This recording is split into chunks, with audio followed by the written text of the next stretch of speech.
welcome everybody. This is going to be the BCTV and Totoket TV election night, November 8th, 2022, and we're really glad that you're joining us. We have a really good show tonight we're pretty excited about. And so we're on the analytics desk, we have Frank Toohill and Tracy Everson. These are two familiar faces from the RTM, and we'll get back to them in a little bit. But I'm really thrilled to be able to introduce our co-host, Leon Collins. Actually, Leon and I were never at the same TV stations at the same time, but... Lonnie, first of all, I'm so glad to be here this evening. Thank you for getting me into this wonderful production that gets done every election day. This year, we are combining the resources of Branford Community Television from the town of Branford, along with Totoket TV from the town of North Branford, to bring you the coverage we have tonight for this election, the election results that everyone is waiting to hear, that we are now going to begin to get results in from because the polls just closed. Yeah, sure did. And so Lonnie said to me earlier this week, you got to get out and do the story. You can't do it from your desk. And that's exactly what Lonnie did today. So let's take a look at some of the interviews she did as she made her way around Branford, speaking to people who were voting and those who were helping to make it happen.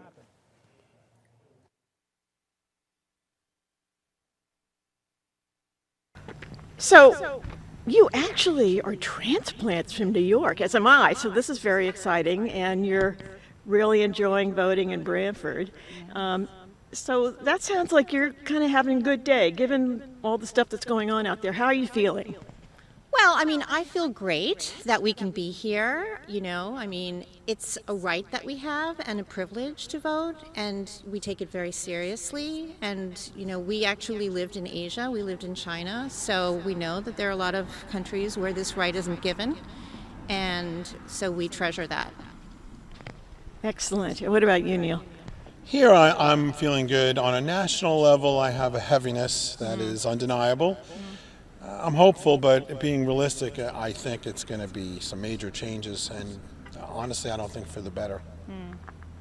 And how are you feeling about your new community? Do you find it copacetic?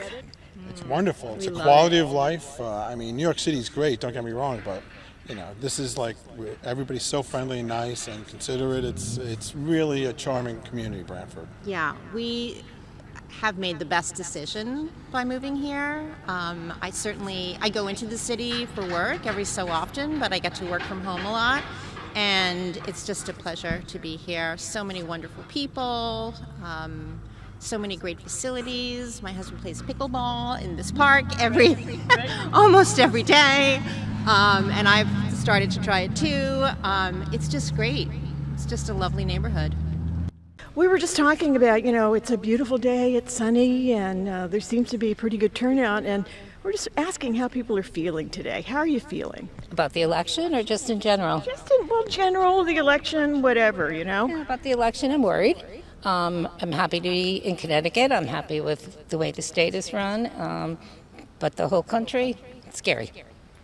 And what do you think being able to come to, we're really going to focus on our community tonight, the various public servants that are going to be representing us, and how are you feeling about our community? In Connecticut or this area? Just this area. I'm very happy. Very happy. Yeah, I have no complaints. So you just came out from voting, the sky is blue, and how are you feeling? I'm feeling great. Branford's a wonderful town.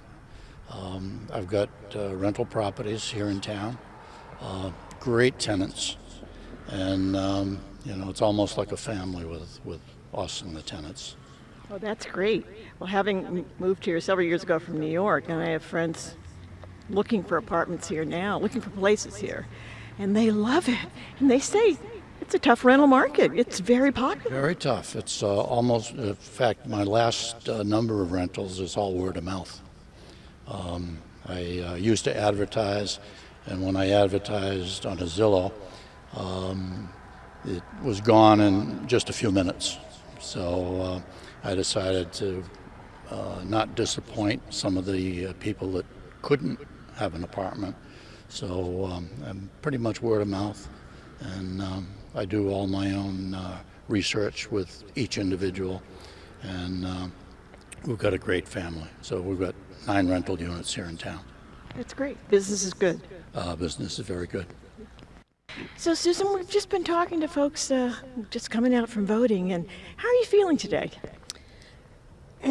I'm trying to feel optimistic.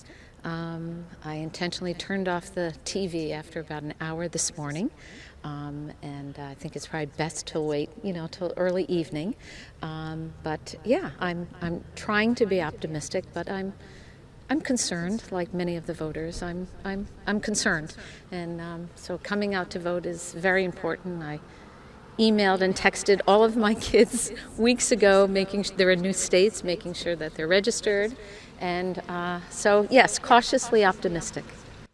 So, we've been talking to people, and, one lady just said to us, I turned off the news. I just can't, so I just came out to vote. I mean, how are you feeling? Well, I'll tell you something. I never seen so many political ads in my life.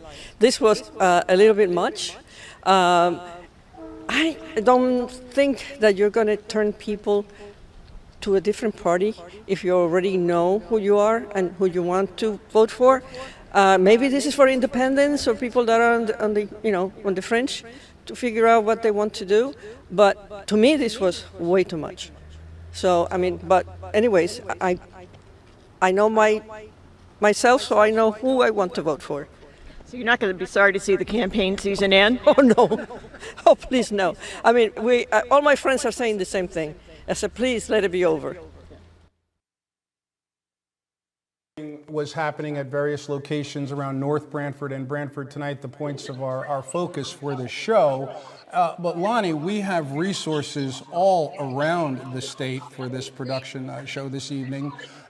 We have people in Branford and North Branford, but one of the places we have a resource that I know you've been able to help us to get in contact with is up at the Republican statehood headquarters in Waterbury this evening. And Lonnie, you'll go into who we have coming up next. So I am very pleased to present who's running unopposed, I think. Again, this happens a few times. The minority leader of the House, the state of Connecticut, Vincent Candelora. Hey, Vin, how's it going? We're doing all right. How are you? We're good. We're good. Can you tell us anything? What's the mood? Any kind of sense of how it's early the turnout? Right now. We are at the House Republican headquarters in Waterbury. Also, it's being shared by George Logan, so his campaign will be coming here tonight. Generally what we've heard is I'm not getting the panic phone calls from our incumbents. I think Republicans feel pretty good. Certainly, our incumbents. So I think, we'll see some pickups tonight. And I think overall, it's just going to be a very interesting night. I think we're hearing that the turnout in the cities are lower. The suburban areas are much higher. It sounds like in the 12th, that we're seeing, North Branford and Branford having higher turnout in the, looking at like 2018 numbers. So how that translates is going to be interesting. And I think in the past couple of, certainly when I was up there was a lot of bipartisan working together. And I'm wondering, and that happened again. I mean, I know there are differences, but that happened again in the last session. And I'm wondering if some numbers were to change in your direction, would there be things that you would pursue more aggressively? Yeah, I think we've had a good 2 years, I'll say, in the House. The House has really worked together in a pretty good fashion. A lot of the bills that we passed was bipartisan. One of the items I think that is going to be on the agenda, which is something, Lonnie, that you were instrumental in making sure happened, was putting the revenue caps and the volatility caps into place that created our surpluses. Those caps are the bond lock that was associated with it is about to expire next year. So we want to make sure that we have the numbers in both parties that are interested in continuing those good fiscal practices. And I know Speaker Ritter is committed to extending those, and so am I. So certainly, getting more people up there that are interested in that issue is important, I think, to both of us. Vin, Leon Collins here. It's great to see you again.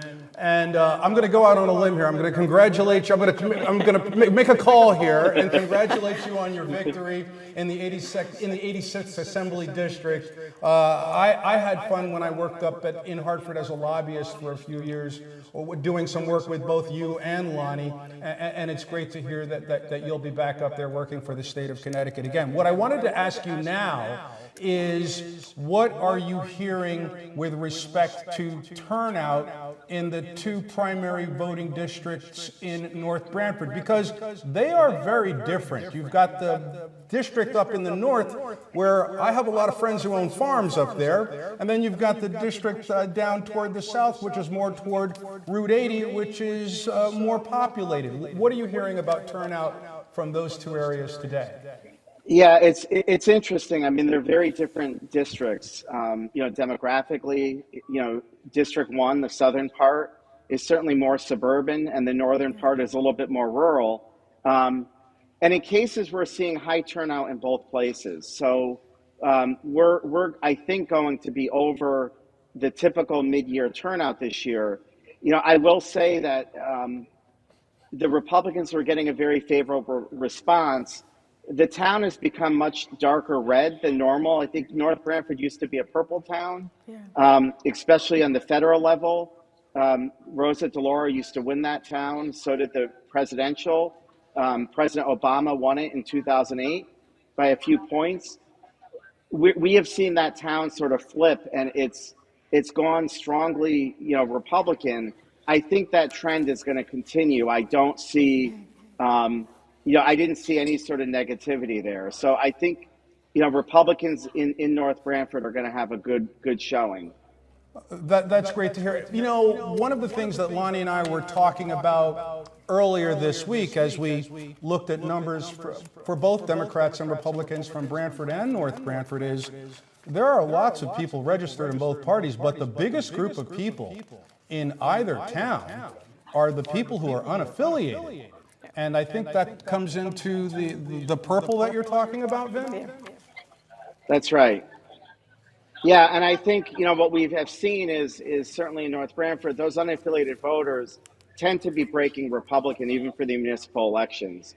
And I do think it speaks volumes for the work that our party has done, but also kind of speaks to the power of incumbency. I think when one individual, they win their seat, what I have noticed is it's sort of much harder to penetrate through. And I think COVID has had an impact. What I have seen is that the traditional phone calls, polling, it doesn't work anymore. And so you really need to get out there into the community, knock doors, in order to influence the vote. And so if newcomers aren't willing to do that, I think they're going to have a real hard time taking on a challenge, an incumbent. Vin, it's so great to have you at State Republican headquarters. We're going to let you go, but please do not hesitate to reach out to us when you get something that's breaking that we clearly would like to let people here in North Branford and Branford know. I absolutely will. I'll keep texting you. Thank you so much. Great. Thanks, Vin. Thanks, Lonnie. Take care. Good seeing you. So, Lonnie, I think we should introduce our guests. I think we should, and I think we should find out how they're feeling. They've been going around to various polls. So we have Frank Toohill, who's, boy, I think you were one of the people who helped BCTV happen, right? Years ago? Yes, that's correct, Lonnie. Right, it was the three of us, right? Jack Amberdella, Keith Spar, and myself. There was a grant from the Seven-Town Council, and what they wanted was to have, all the cable done by a private nonprofit in each town. So for some reason, Branford was the last town. So anyway, that's what we did. We stayed up, all evening one evening, and we did the incorporation papers, and so that's how we started it. Yeah. Great. Yeah. Well, and I have to say, so Tracy is theoretically new to living here full time, but your family has been coming here for Summers forever, Yeah. and you're now, this is your second term? Or the Yes, third? Your second term. And I think your sort of understanding of the 5th District and how that can go one way or the other is really interesting, and I'm wondering how you were feeling today around the 5th District and what you were hearing. Right. Well, I serve as the minority leader on the representative town meeting in Branford. I am the lone Democrat who's elected to the RTM in Branford in the 5th District. Yeah. So there are a lot of Republicans in the district, but a lot of Dems too. But you're right about the unaffiliateds. There's far more unaffiliated voters in both towns than there are registered party members. Tracy, and here's something I wanted to try to help convey to the viewers this evening. In Branford and North Branford, I know that when we talk about the voting districts, it's second nature to you because you're representing that particular area. But as a voter in Branford, when somebody says a district outside of the district that I live in, I have no idea which one they're talking about. So would you describe the neighborhoods that comprise the district that you just mentioned, and so people can get a sense of which part of Branford we're talking about when you feel the way you did about what happened? It's Indian Neck. The Indian Neck School is where the 5th District votes. Pawson Park. It goes over to Branford Point and Linden Shores. There are a lot of different neighborhoods and quite diverse economically, I would say, as well. A real kind of microcosm of what Branford is. Mm-hmm. That's awesome. But it's always been a very strong Republican-leaning district. And you mentioned the unaffiliated votes today. Mm-hmm. I think the big challenge when you hear that there are so many people, and I think more than most people realize, we talk about registered voters all the time. Affiliated voters affiliated with parties, but that unopposed chunk in the middle, that's got to be a challenge to try to figure out, number one, how to get them out and how to sway them your way. Right. It always is, but what the House Minority Leader, Vinnie Candelora, just said is so true in terms of knocking doors. Yeah. When I first ran for office, I did a lot of door knocking, and that's where you really find out what the pulse of the voters is, what they're thinking about, the economy, gas prices, those are the things you'll hear, but at the local level in towns, it's, can I get that pothole filled? Yeah. Like those issues, but this election in particular, I think, with the national trends with the economy and gas prices is going to trickle down. It's the kind of, you're acting locally, but you're thinking more nationally. Yeah. So I think that really played into the vote in our local elections this year. Frank, your thoughts about what you saw today? Well, I believe that the red wave, Leon, has already started, but this is what happened this morning. I was at the 1st District, the Joe Trapasso Community House, early, right when the polls opened, and there was a big long line, outside the door, to go in. And then it kind of petered out after that. I mean, there were always people going in and out to vote all day, but I thought that the main, the rush was in the morning. But anyway, personally, I think, it's the beginning of, the red wave. Now, Guam has already voted, and they went red for the first time in 20 years. There's a person from Guam. He comes to the U.S. Congress. He can't vote, but he's the representative of Guam. And first time in 20 years, the people of Guam picked a person to represent them from the Republican Party. So that's a good omen, and we also have to Guam omen. The Guam omen. We also I don't know as Guam goes, the rest of the country will go. That's true. Let's just put it that way. We'll find out. But we'll see, Frank. Yeah, as the evening unfolds, we'll find out if that's true or not. Branford's hanging on the edge of the seat to see what Guam does. Yeah, that's true. Guam's considered, what's it called? When something goes first, bellwether, right? Guam's Harbinger. the bellwether, the harbinger. The harbinger. Harbinger. The harbinger. It's all a matter of perspective. Or the sacrificial lamb, one or the other. But we are starting to hear things in our ears Yeah. that are indications that this red wave is materializing. But we have to But- make sure we know where these votes are. True, Because what happens true. is when the cities kick in, things change. So. Well, another thing I noticed about Connecticut, having grown up in New York, I come here and I really get the sense, having lived here for more than 2 decades, that, and I've seen that as a fact. Connecticut's an early state. Yeah. There's a long line at the polls across this state, first thing in the morning, because I think there are many people in this state who would prefer they're already at work at 8 o'clock or maybe before 9, and they try to figure out a way to get that vote in so they don't have to deal with it on the back end of the day and maybe wait on a line after a tough day at work. Is that what you find as well? I find that as well, and also being early, Leon is right, because we also close maybe earlier because, for instance, I believe that the state of New York polls don't close till 9 tonight, whereas ours are closed currently. So yeah, it's an early state, which is good. But is there a way, and either one of you, please feel free to answer, that the count tends to go with the votes that come in early versus the votes that come in later? Is there?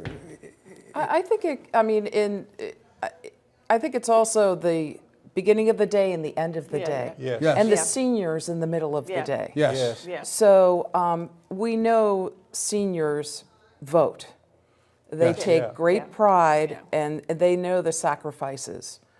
The younger generation may not appreciate that as much. Yes. And I think that's one of the challenges just in this political climate of getting people interested, learning who the candidates are and what the stakes are, so that you spend the time and do some research and find out who you are supporting. I was shocked today because I know how excited Lonnie and I have been about today because we, as journalists, live for this process. But I talked to someone who told me early this morning that she didn't vote today and didn't have a plan to. And there are a number of people who, as much as we want everyone to vote, who still feel that they might not. So I see State Representative Robin Comey is ready to talk to us, I hope. I hope you can hear us. Robin? Hello? You can see her.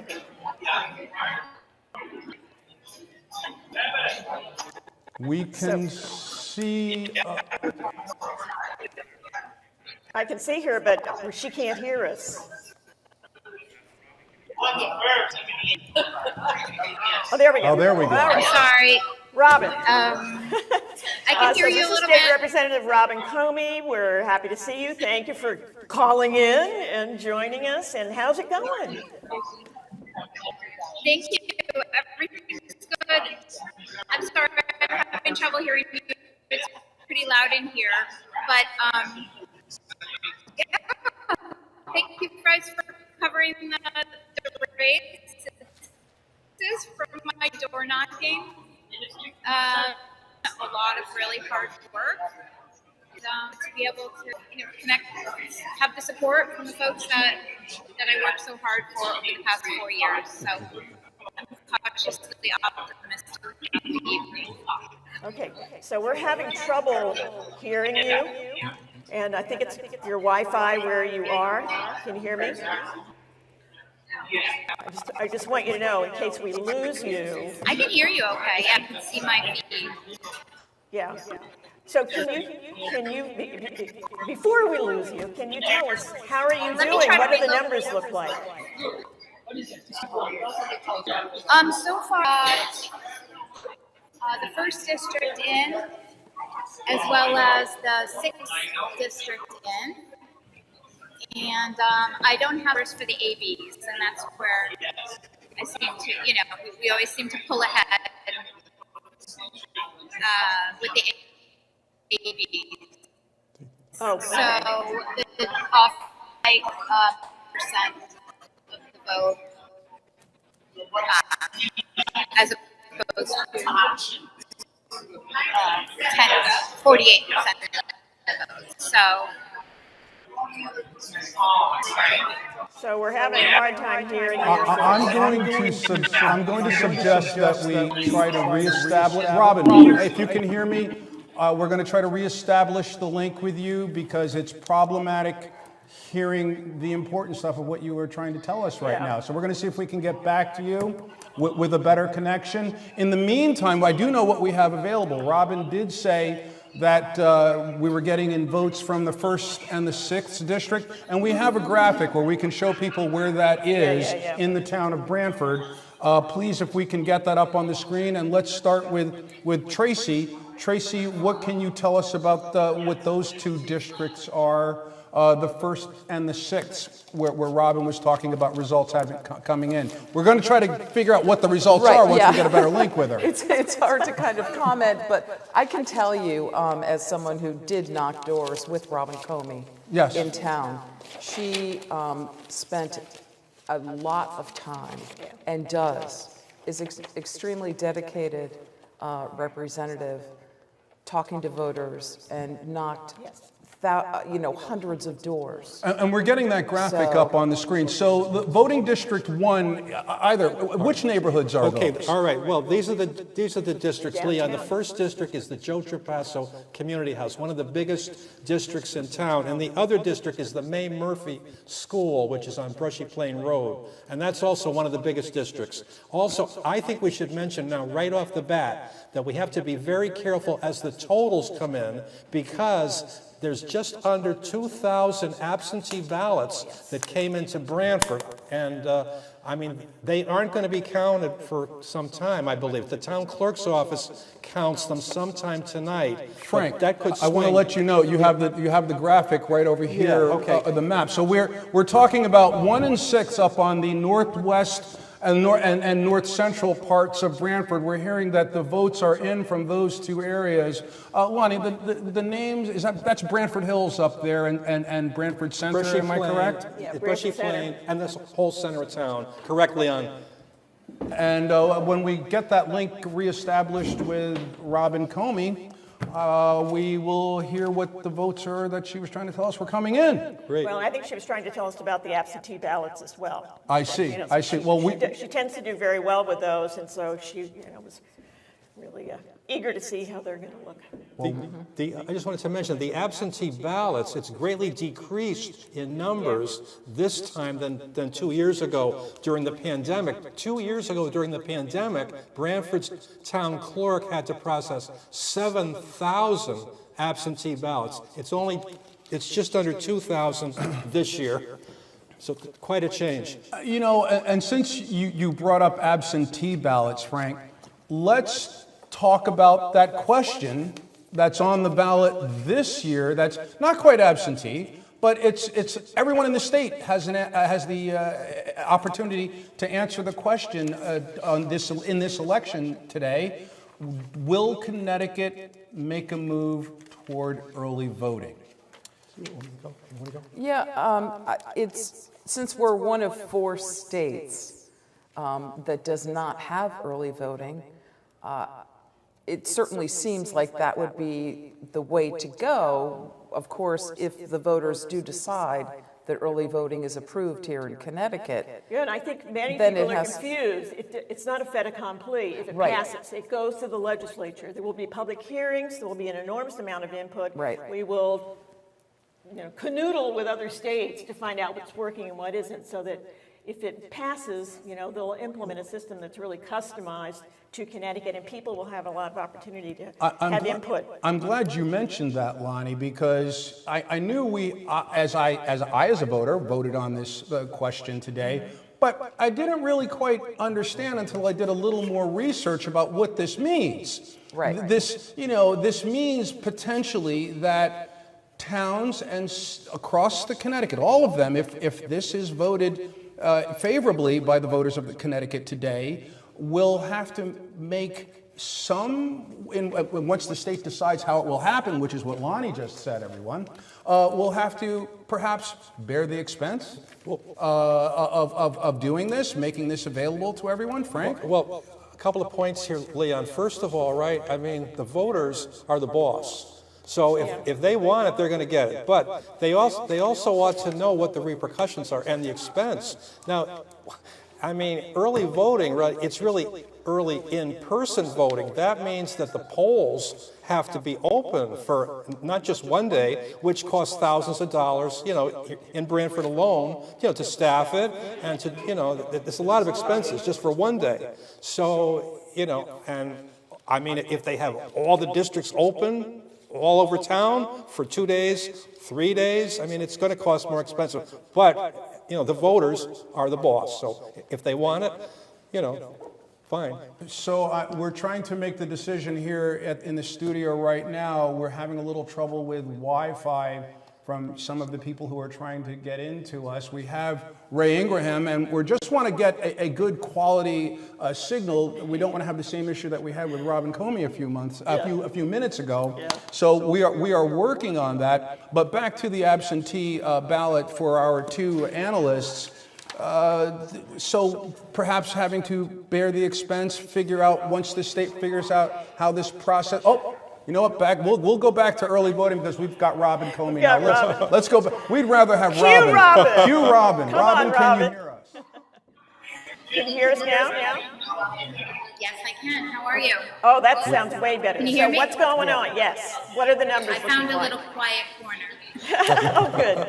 What are the numbers looking like? I had to find a little quiet corner, so now I'm no longer looking at the numbers. But I think that some of the numbers, I think they look pretty good. Looks like the first came out well. I don't know if you guys have access to the numbers, but you know, this is just such a culmination of all the hard work that I've done since July and certainly over the last 4 years. So I hope that things work out the way I'm hoping they do, and I'm just so grateful for the support of the volunteers and the team here at Branford Democrats, and just really trying to for the rest of this evening. It's been a really long day. Yeah, Tracy was just talking about how many doors you knocked on. Like there was no downtime. Every weekend, every day, you know. Well, I took the month of June off. I did not after we finished up the session. Then not during those how many hot days do we have this summer, right? So I do about 3 hours, 2 to 3 hours a day until my brain melted and I couldn't really get out any more words in order. So it was Robin, Leon, but it's my favorite part of campaigning. I'm sorry, I didn't mean to cut you off, Robin. My question is, in the weeks where you were knocking on the doors, what were the top 3 issues that you heard from the voters in the 102nd District? Thank you. It's a great question. Well, I think that, of course, the economy was the number one. I was very, I took a lot of time with folks to talk about, what we're seeing across the state, across the nation, and across the world because of our instability in a worldwide, across the world. And then I had the opportunity to talk about all the wonderful things that we have done with the last budget, how we gave relief to seniors and to families and with the gas tax, and just being able to have that conversation. And I was able to turn a few people that weren't aware of all the work that budget had done. And I will say that, a lot of those things were in place because of Lonnie's work before me as my predecessor, and the way they put in sort of our guardrails on the budget. So, thank you, Lonnie. Well, thank you. And I have to say, it's like doing therapy frequently when you go door to door in an atmosphere like now with the geopolitical situation and everything else. And people are scared. And so it's so wonderful to go door to door and let them know there's a ray of hope.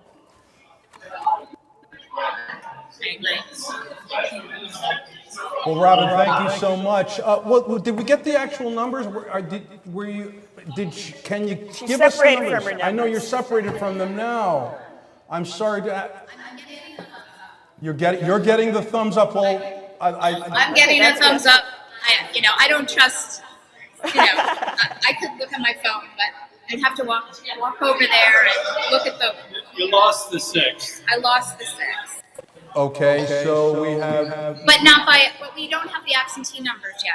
Yes. Okay. Those are always. Robin, thank you for that. So, and what are we talking about in the first district for you? Are you ahead, close? The first district, I believe I said it in the. Let's see. I have the spreadsheet here somewhere. I'm sorry. I don't have that. I do have it on my phone. Let's see. Right here. Ready?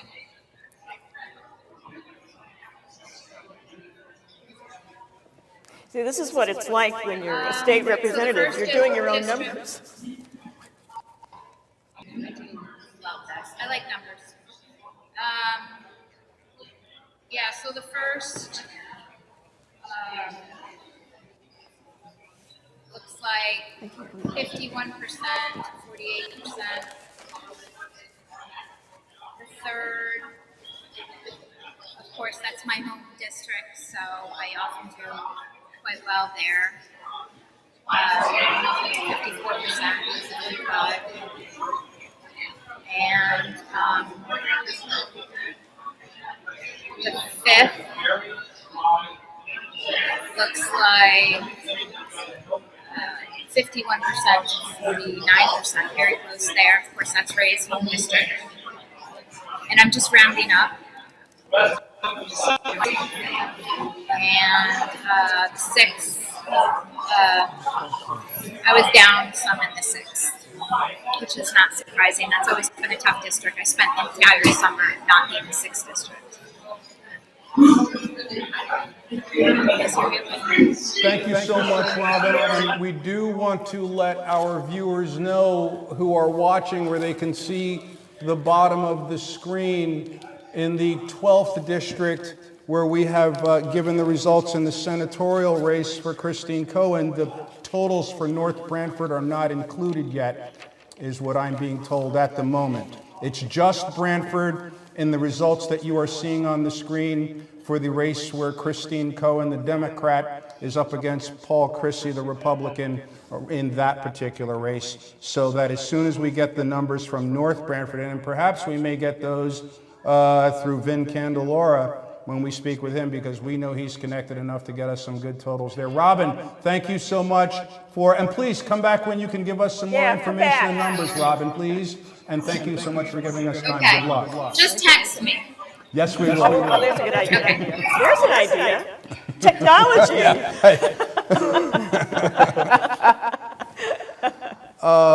So we have touched. Oh, I think, do we have Ray Ingraham? We have him. He's having Wi-Fi problems as well. So the guys are trying.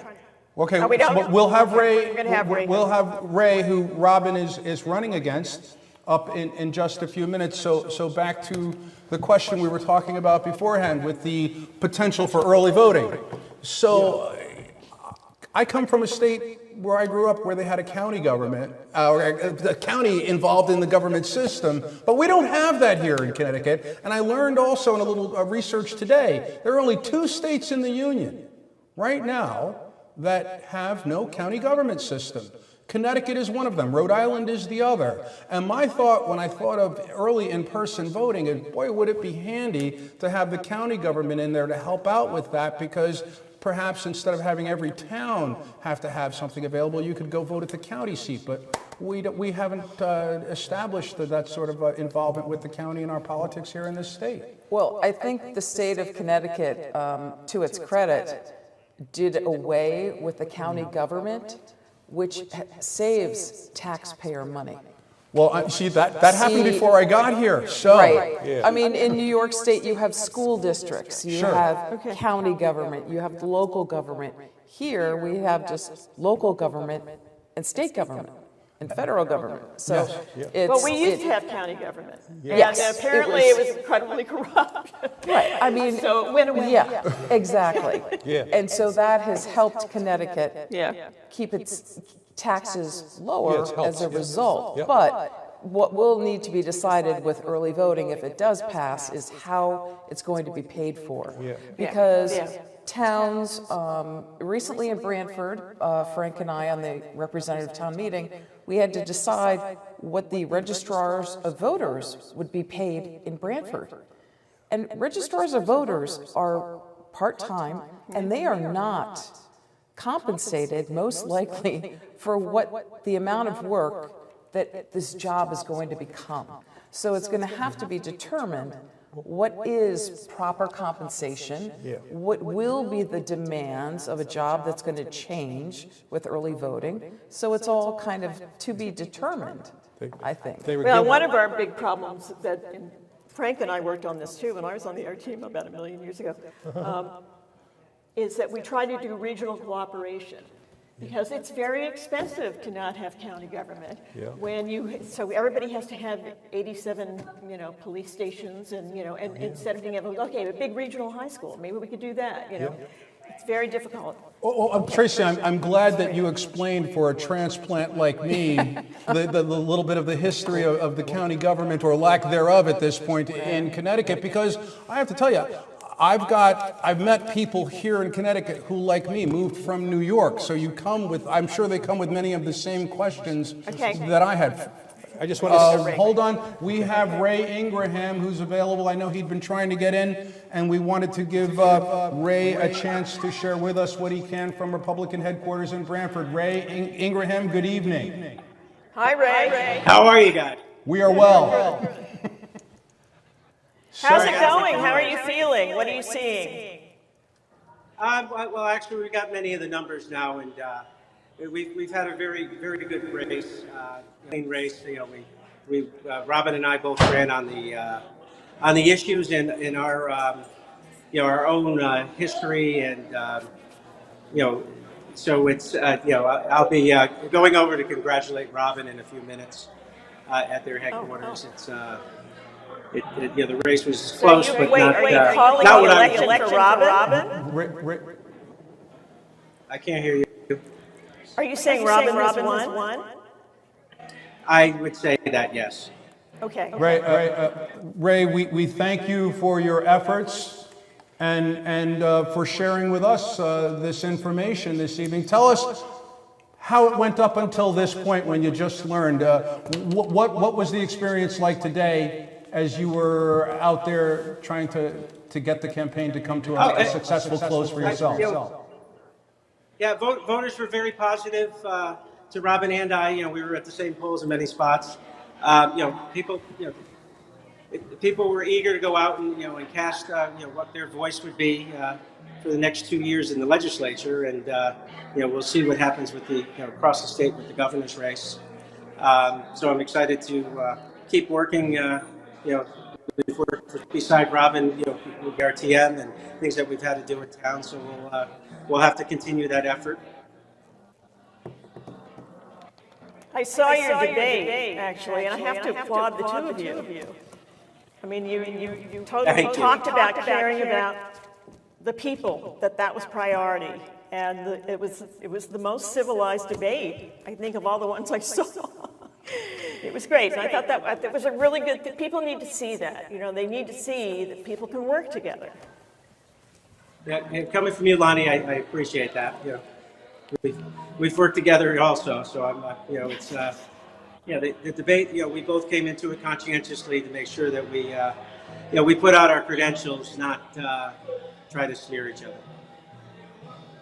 Yeah, I thought that was a really good message. Ray, thank you so much for your time this evening. Ray, what I'd like to ask you is, if you get any other good information that you know we would like to have, please don't hesitate to dial in to us so that we can share it with the people who want to know. Yeah, I sure will. I'll chime in as soon as I have more information. Thank you so much, Ray. Thanks, Ray. Well, we did not expect that. No, that was good. He called it. Yeah. We're like, wait, where are the numbers? Right here. For those of you who may have missed what Ray Ingraham just said on our air here at Totoket TV and BCTV this evening, he has conceded the race in the 102nd General Assembly District to Robin Comey. Ray Ingraham, the Republican, has said live on our air that Robin Comey has won the race this evening. We don't have all of the numbers yet, but as those numbers come in, you'll see why Ray made that step earlier than we thought he would at this point in the evening. So we're waiting to hear. So we know that Vin Candelora won his district. Yeah, he was first. Right, he ran unopposed in North Branford in the 86th. So we are waiting to hear what happened with Christine Cohen and the Democrat and Paul Christie running in the 12th Senatorial District. We should mention, because it is part of North Branford, but not the largest part, the portion up north that involves the 34th Senatorial District, where Paul Ciccarella is running against, and Paul Ciccarella is the Republican, running against Green Party candidate David Bedell. I think we can all guess what will happen in that race, but you know, it's not just a two-party system. You have to mention people who are running and are on the ballot. Yeah. Exactly, yeah. And he's a teacher at Sacred Heart University, and he really cares about the environment, and this is a long-term, and I have to say, this is hard to run. It's hard, and I really applaud people who put themselves out there, and go door to door and all of that, and try to talk to people about the things they care about. I think it's really something. So congratulations to him for running. What the question I have for our... Oh, hold on. I believe we have Ray's concession speech from Republican headquarters in Branford. We'd like to go to that live. Thanks tonight. My wife was last month, pretty much the last 12 years.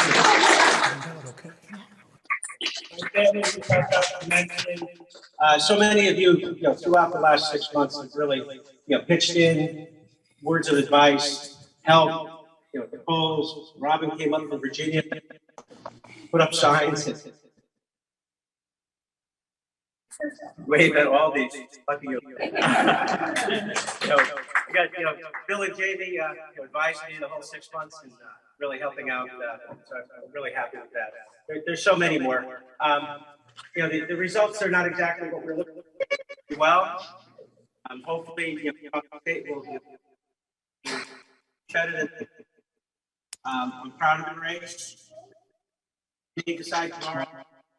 But I'll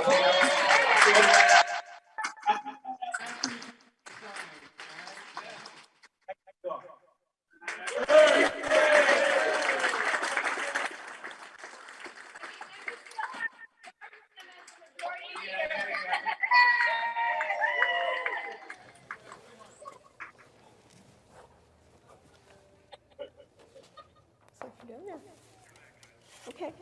So I think we're waiting to hear from Senator Cohen, Christine Cohen, who's running in the 8th to replace Maura Rader, and she's running, what's his name? He's, while we're looking Rich Gennardo. And so we're waiting to hear about that race as well. And that's going to be succeeding Sean Scanlon, who's running statewide, so for controller. And back to making sure viewers understand exactly what we're talking about when we say the 98th district. Can we get that graphic up on the screen so we can show the 98th and the 102nd?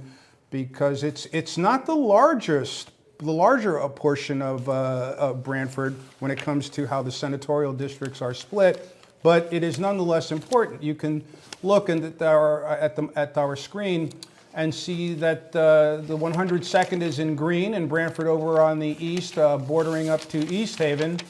But the 98th is primarily Guilford, but there is a portion down where you have Stony Creek and the portion to Pine Orchard. the Pine Orchard, that on the east end of Branford, where that comprises the 98th. And that's where Maura Rader, the Democrat, is running against, as Lonnie said, Republican Rich DiNardo.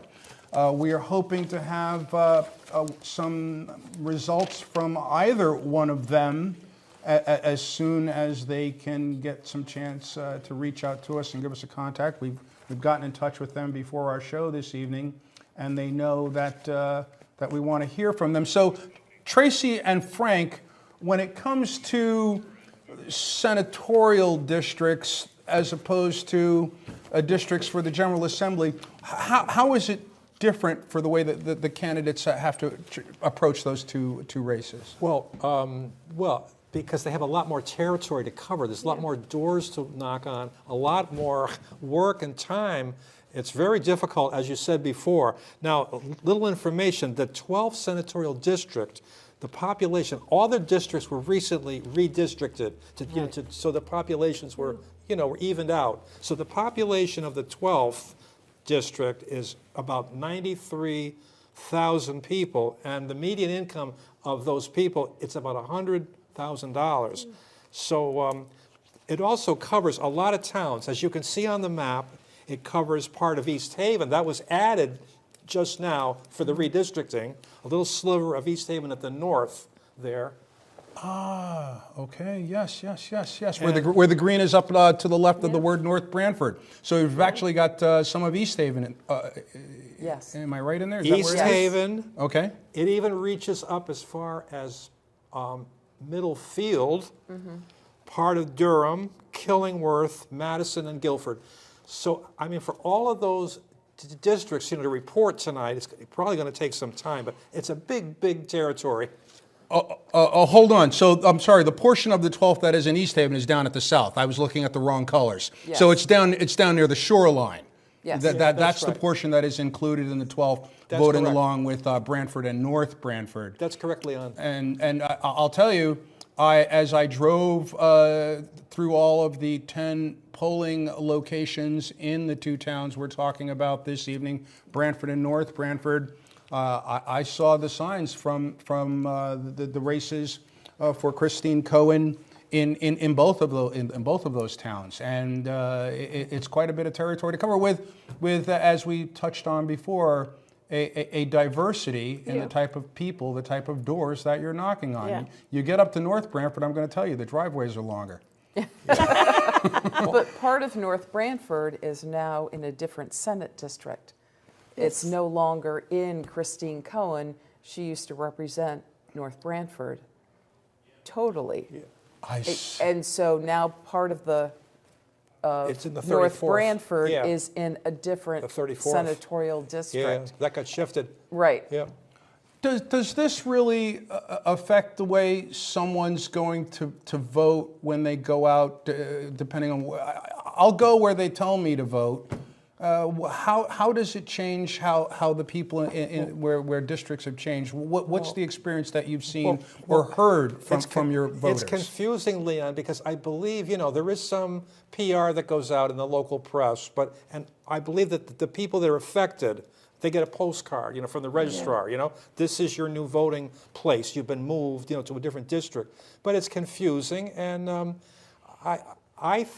but I mean, the Constitution of the state, right? They order that the districts be evened out, population-wise, every so often. So that's the way it is. Having gone through that once myself when I was serving, suddenly there are new people. And they don't know really who you are. They don't necessarily relate to you. You're not from their community. And so you really have to work at, embracing those folks and letting them know they're part of the family. And then, of course, they have their own family, so they want to tell you what they think are the priorities. And it's not an easy thing, redistricting, to kind of, reconfigure it. Well, I mean, too, Lonnie, you said before, because, all your campaigning experience, after all, I believe that you were up to Harvard for, 10 years, right? And, you know, so I mean, it's difficult to cover Branford, which is what you did. Yeah. But these districts, you know, it's all these towns. And, you know, I mean, you have to really, really, I mean, campaigning is almost a full-time job. Well, you know, I was looking because Vin Candelora has part of Wallingford, and he has the part that's very farm-like and very much like North Branford. And I was exploring, because I know Mary Mashinsky, I mean, I know some of the people that represent Wallingford. They have 4 state representatives. 4 state representatives represent pieces of Wallingford. But Mashinsky's been in there forever. Forever. Yeah. But I mean, that's so interesting that, you know, because Branford is one of the few districts that is a single town district. Yeah. Still. Right. That's right. But so many of them, a little piece here and a little piece there. And Branford was the only town that gained population in the 12th Senate District. Yeah. All the others lost population. So they had to, you know, the map had to be reconfigured. Yeah. And that took time for the redistricting. Well, that's what the new construction that's going on in Branford, which is good because it's raising the grand list, you know, for the town. Thank you, First Selectman Jamie Cosgrove for that, and the Planning and Zoning Commission. So what I want to say to our technical people, from what I'm hearing, and I want to keep the numbers that we're getting moving in, I want to suggest that we reach out to Vin Candelora again, because we're having some trouble with our local numbers from North Branford. It's not working the way we had planned for it to work, 100%. So perhaps Vin may be able to, if our support staff can reach out to Vin, and then I'd like to do for the next question is pick up the discussion that we started a little bit about where Frank mentioned how Guam voted. Yes, that's right. The red wave. And Tracy, he mentioned the red wave, and I wanted to ask you what.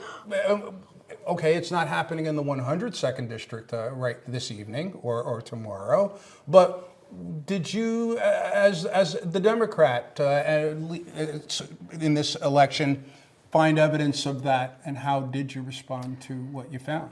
I think that the Dobbs decision, the Supreme Court Roe versus Wade, has really energized a lot of the Democratic base in terms of women's reproductive rights that have been part of the norm for 50 years. And now it's a big question as to what will happen. Will there be some kind of federal ban on abortion?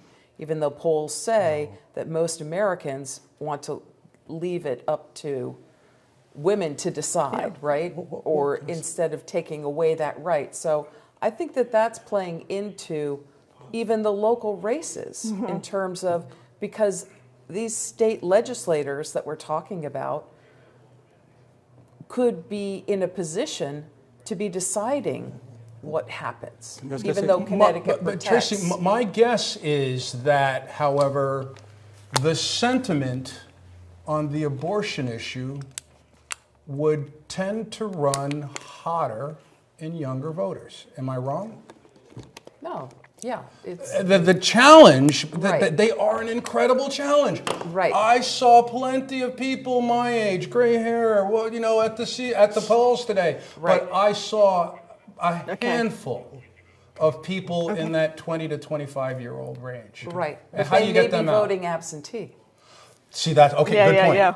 Right? That's what we don't necessarily know right now. Leon, can I say something?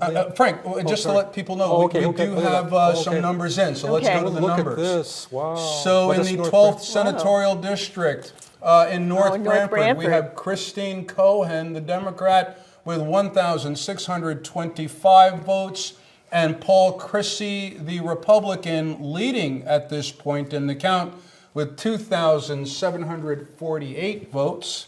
That's in from North Branford. And do we have the 12th Senate? I'm sorry, I'm not North Branford. I'm sorry, that's Branford. That's the community house vote. Okay, those are the Branford results. So what we wish we had also was the North Branford numbers. But that was North Branford. The first one was North Branford. There was a switch here. I thought I misread. I apologize. So North Branford was up there first. Yes. He's succeeding there. Yes. He's doing, very well here. This is So the second district in Branford. Okay, so the second voting district in Branford, we have Christine Cohen, the Democrat, with 723, leading Paul that's Christie, Stony the Creek. Republican, with 513, and that is the Stony Creek, to the east in Branford, down near the water. And in the third district, this is Robin Comey's so that's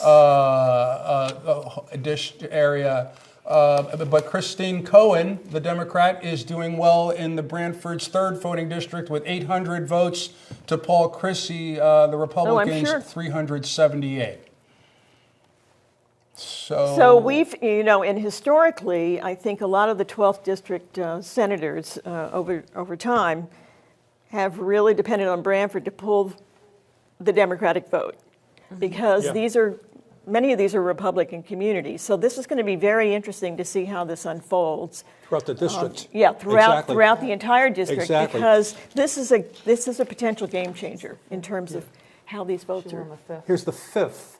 So Frank, is this the result of not ever knowing how the unaffiliated voters are going to go for sure? Why you have to get out knocking them? Why we see these races coming in the way that they're happening tonight? Yeah, absolutely. In fact, Paul Christie has been going door to door throughout the whole territory. What is it? Six towns, I guess. He's been working, the street for months. So we're back to so we have the 12th. Here's North so we have some North Branford Yeah. results for the senatorial race in the 12th district. Christine Cohen is ahead, 1625 to Paul Christie. Oh, I'm sorry, is behind to Paul Christie's 2748, 2,748 to Christine Cohen's. You changed it on me there So again. this is the now first we're in district. Branford in the first district. Give us a little more time on the read. Christine Cohen in the first district in Branford, 1,140 votes to Paul Christie's 1,012 in Branford's first district. Which neighborhood is that in Branford, the first district? Downtown. That's the downtown area in Branford. Okay, and if we could have, do we have more? Yes, so Branford's second district. Tracy, which neighborhood is this in the second district? Stony Creek. Stony Creek. Christine Cohen is ahead, 723 to Paul Christie's 513. Yeah. The second is heavily Democratic. Yeah. So that does these results were expected. Yeah. Right. Yeah. Yes. But it's going to be tough. We've got Guilford, we've got Durham. I mean, this will be interesting to see how this goes. Right, exactly. What's coming? Madison. And we can expect, some of those areas to have a little heavier Republican representation in the totals. I would expect. Yeah, Killingworth as well. And Killingworth as well up there. Yeah. And so now we have Branford's third district results. In the Senate race, we have Christine Cohen at 800 to Paul Christie's 378. Senator Cohen doing well. That's a Democrat district, too. This is Short Beach. Yeah, Short Beach. This is my home.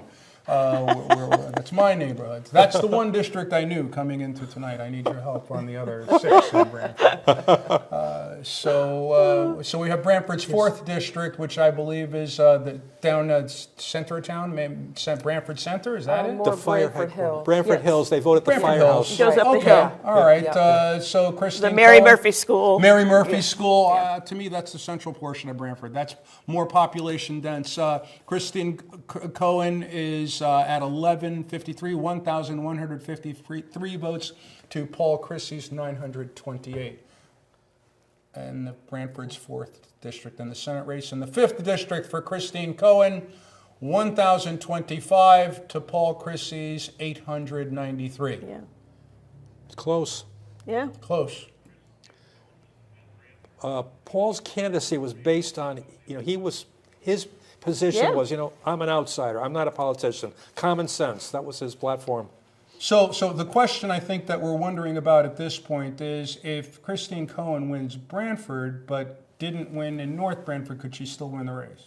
I'm sure she could, but as you said before, Leon, right, in that district for the Senate, 12th district, they looked to Branford to give them the votes to carry them through, because the other towns tend to vote more on the Republican side. Right. So, right? And Madison will be interesting because Bob Stefanowski is from Madison. And did he pull the Republicans in Madison to the polls? And Paul Chrissy picks up votes there Coattails. as a result of that. Yes, exactly. Yep. This is what you said Guam was all about. Well, the red wave. Frank predicted it. You heard it here first. Yeah, that's true. It's a tsunami wave. There you go. But these tallies that are coming in, we don't know the percentage of the return that we're looking at. So it's kind of hard to determine where we are. I mean, it kind of gives you an idea of how Branford is voting. Okay. And the usual Chris is calling. strengths. Chris is calling. Exactly. Yep. Yeah, we're having Christine Cohen is going to be calling in shortly, so she may have some breaking information for us as well. As soon as we can establish that link, we're going to share her words with you. That's the Murphy School, sir, Brushy Plain results. The Murphy School. Oh, so this is from Brushy Plains, Christine Cohen. Tight race over at the Mary Murphy School. Yeah. Christine Cohen is presently counted at 822 votes to Paul Chrissy's 848. Yeah. Cohen trailing just a bit. But the race is still on as they are counting. Republican district, as Tracy Everson just shared with us, so she's not quite as surprised as one might be to see this happening at this point in the race. But this is Pine Orchard, right? It's the Walsh Intermediate School. It's the voting place. Right, so this was Walsh. So that's interesting because she's holding Pine Orchard, which is also, it tends to go to Republican, but... Okay, so I think we have Christine Cohen available for us to give us an update. Christine, are you there? Can you hear us? Hi, Senator.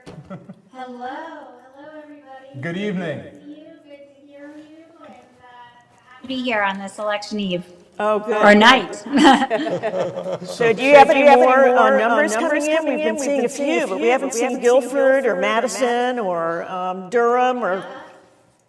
So we have some preliminary numbers here at this point. Things are looking, very promising. It's looking, without the absentee ballots, looking very strong in Madison with about 71% of the vote for me there. Again, very early preliminary numbers. We don't have the absentee ballots in at this point. But it is looking very promising there. The total votes coming out without the ABs were 28-22 for me and 11-71 for Paul Chrissy. So good in Madison, looking really good in Guilford at this point. And so we're just waiting to hear from Durham at this point, waiting to hear on Killingworth, obviously really wanting to hear about those absentee ballots. We're eager to hear more.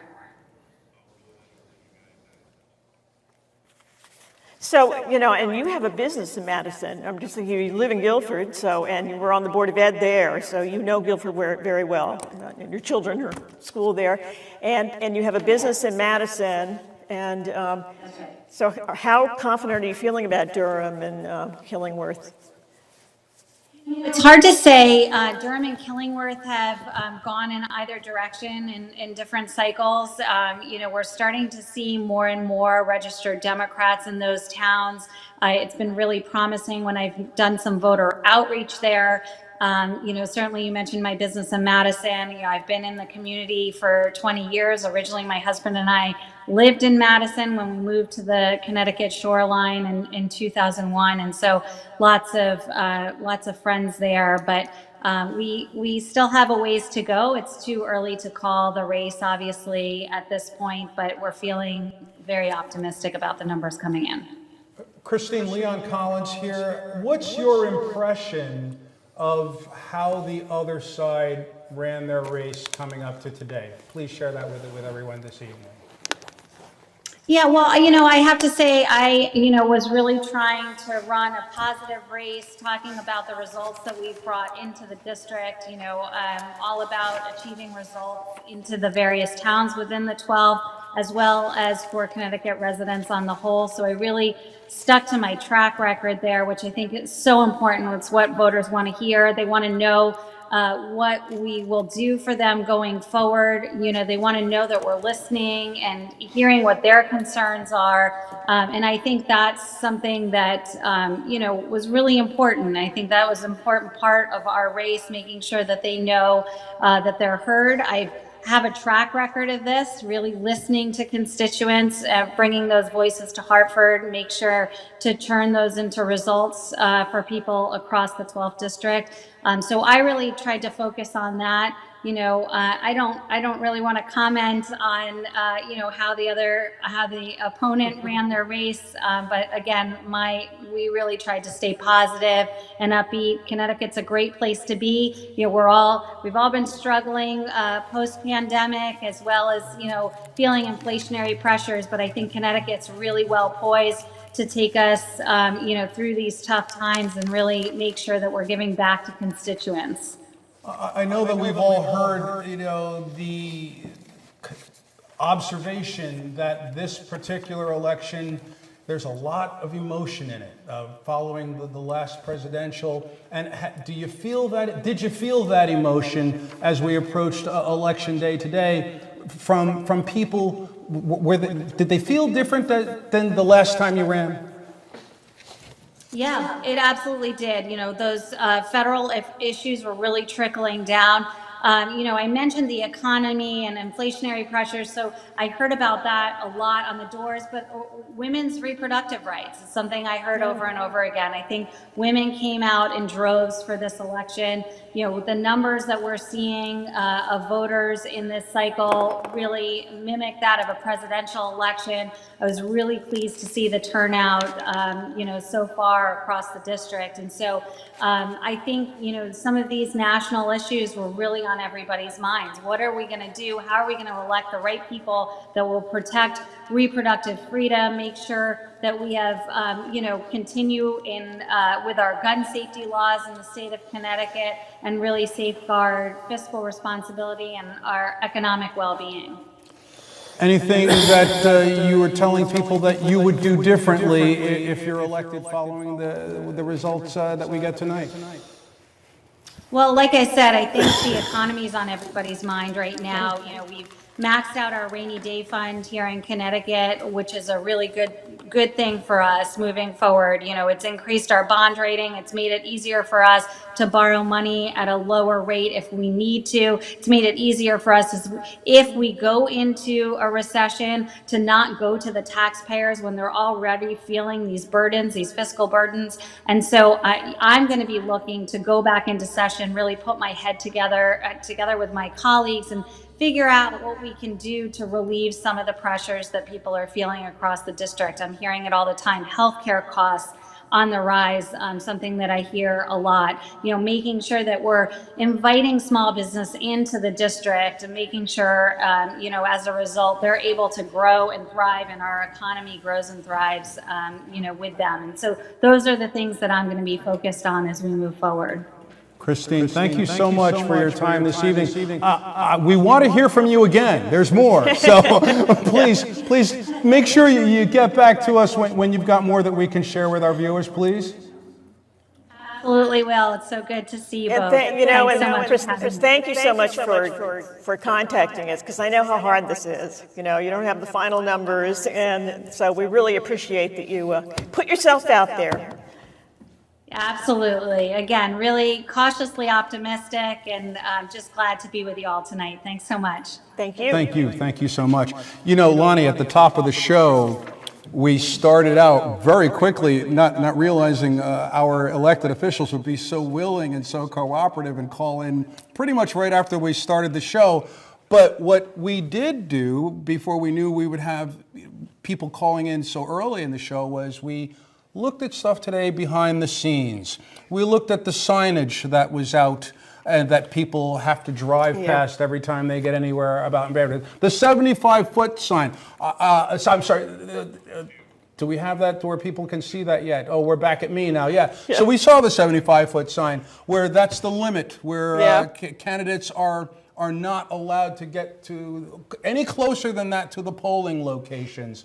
We also looked today and talked to poll workers. And we really have a lot of respect for the dedication that so many of these people have and the work that they put in to make every election day work for us, the voters, the American citizens who need to find out who our elected leaders are going to be. We have some video where we actually show some of the setting up that had happened as people, because you know what I never thought of before today? What a blind person has to go through if they want to vote and don't want to let everyone know what they're voting, who they're voting for. Exactly. You know, you got to think that there has got to be a system in place to give that person the privacy and maintain the integrity of the voting system. So if we can look at, you can see how at polling places across the nation today, this is what happened in every single state, really good video. in every single town where people had to go out and make the polls, put them together.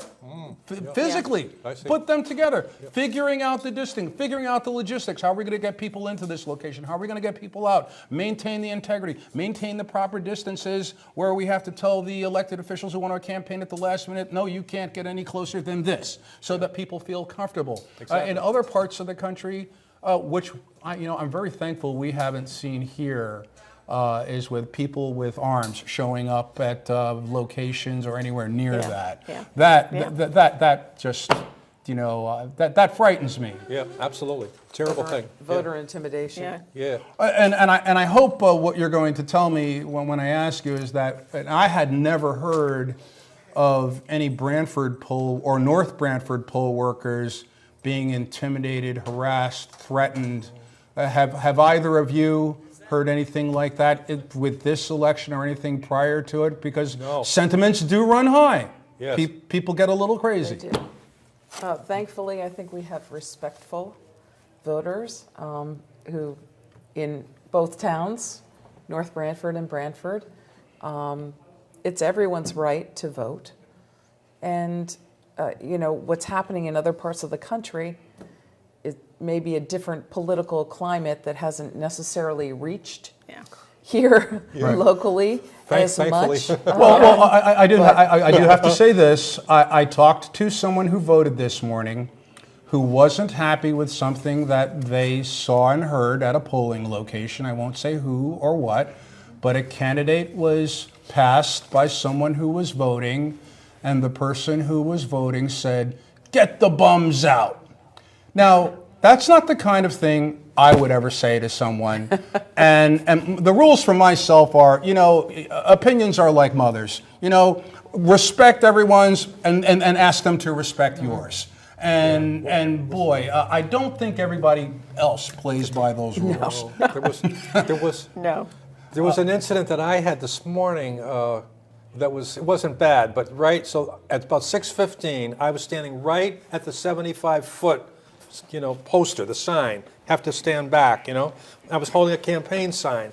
So, this guy came up to the car, which was parked next to me, and he said, you got to be 75 feet. I said, "Sir, here's the sign. I'm behind that." And then there was one lawn sign on the ground, on the parking space by his car. So he kicked it, and he said, "Oh, I'm not going to have that ruin my car." It was kind of a temperamental thing. I was kind of surprised to get that in Branford this morning, but. And recently, within the past 2 weeks, I spoke to someone on occasion who just recently became an American citizen within the past 5 years.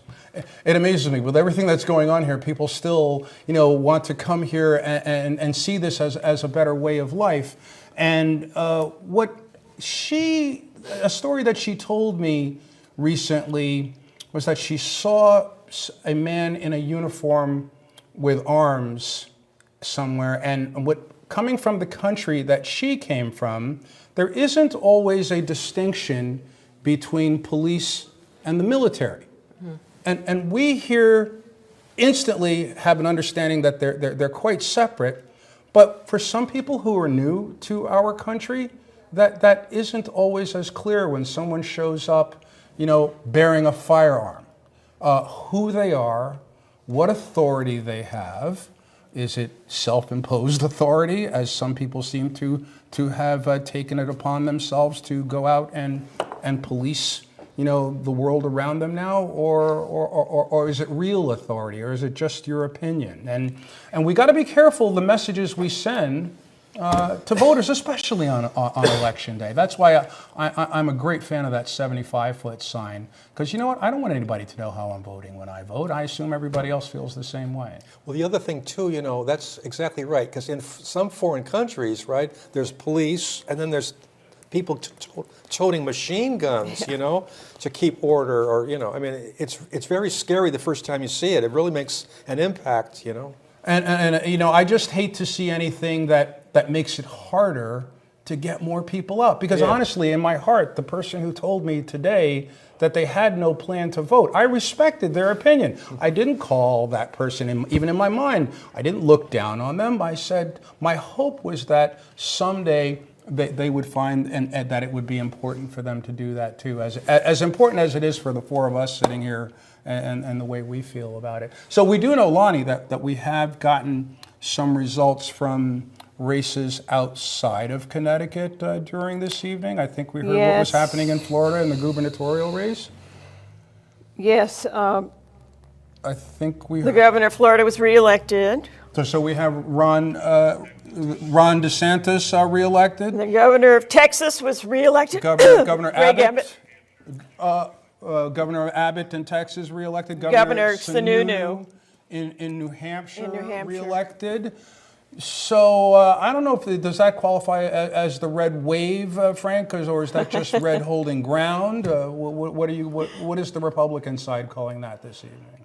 Well, I would say that it's definitely part of the red wave, but those were all expected. Those were all basically right. So we're still looking. They would have been upsets. All of those would have been upsets. Exactly. Right. And to be honest, I think that some of the municipalities outside of Connecticut where we have the swing states, we're not going to find out tonight. I think you're going to be able to go to bed and wake up and get an update in the morning and not have missed much. And I think that's just, other than it's very close in some of those states. Philadelphia, right, it always takes a long time. And the other thing, too, is there was a recent lawsuit filed by the candidate, Fetterman. I understand he went to court with a lawsuit to try to stop the law which requires absentee ballots to be, you have to write the date, with your name, and he was challenging that in court. So, well, I heard what he challenged was ballots that had either missing dates or the wrong dates. They were not counted. And I believe he expected, perhaps I think it was a portion of maybe 70% of those to be in his favor. And his argument, a bit of it that I heard was, many of these people were seniors. Yeah. And this is a battle that may go to the Supreme Court. Exactly. Because it's taking time. It may be a while before we hear who won in Pennsylvania. A long while, yes, sir. Yeah, well, that's part of Election Day that people may or may not be aware of, but there are attorneys on both sides and election hotlines that you can call, and they're always ready with, to bring it to court. Judges are ready. Right. So it's going to be, it may take a while for the court to then decide, but everything will be impounded. Yep. And nothing will be, push the pause button on Pennsylvania. Right. And we're going to have to wait for the courts to decide. Yeah. Right. That's right. I should say, I'm just looking at the Associated Press, and only 15% of the votes are in for Connecticut. So nobody's calling this race. So it's Ned Lamont, 54.4% thus far. And Stefanowski, 44%. Right. And Hodling, 1.6%. so far, but it's only Yeah. 15%, and nobody's calling it. But it's just interesting to see as they start rolling in. And add to our list of other states that have elected governors. Sarah Huckabee Sanders has won the race in Arkansas. Yeah. We're hearing tonight too.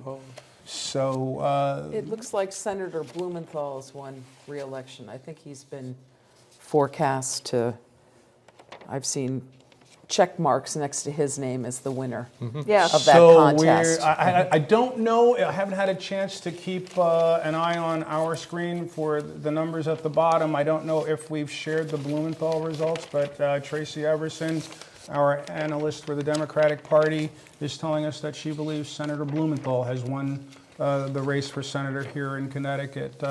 I don't expect him to call into BCTV in Totoket tonight, but if he does, we'll certainly speak with him.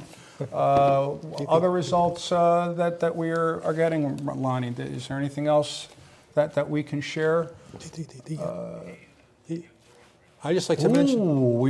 I just got an update in my ear from the Johanna race. Hayes. The race that everyone across the country is looking at, the Johanna Hayes, the Democrat running against George Logan. She is presently ahead right now. She's leading ahead of State Senator George Logan in his bid to take her seat. And that's another, that district is so, talk about diverse. Oh my gosh. And so, you know, where these votes are coming from, we don't know yet. So this will be, I mean, as it plays out, that race is going to take a while, I think. That would be my guess. But we are hearing that Representative Hayes is ahead of Senator Logan, State Senator Logan. Well, what else can we tell so we are focusing on, well, for those of us who didn't join us at the top of the show, my name is Leon Collins, this is Lonnie Reed. We are anchoring the Election Day Coverage 22 for Totoket TV from North Branford and BCTV from Branford. We thank you for joining us this evening. We have our two analysts on the far end for the Democratic Party, Tracy Everson, member of the RTM in Branford, an elected representative, and Frank Tuhil, also an elected representative from the Branford RTM. I say that for the people who aren't from Branford, as I had to learn when I moved here from New York, that stands for Representative Town Meeting. And we have representatives who attend that, so to keep you up on the local Connecticut terms. And perhaps to the newer people in Connecticut, perhaps teaching you what some of that's all about. So we are expecting also, we hadn't heard from Maura Rader yet. How are we doing with that? I'm wondering about that. Because I want to know how the 98th Assembly District is going. We do know that I would say about a half hour ago, Ray Ingraham conceded to Robin Comey in the race for the 102nd Assembly District. So that win has gone to Robin Comey. Ray has gotten up in front of his supporters at his headquarters and said thank you to them for trying to help me make it happen tonight, but we just didn't have it happen the way we wanted to.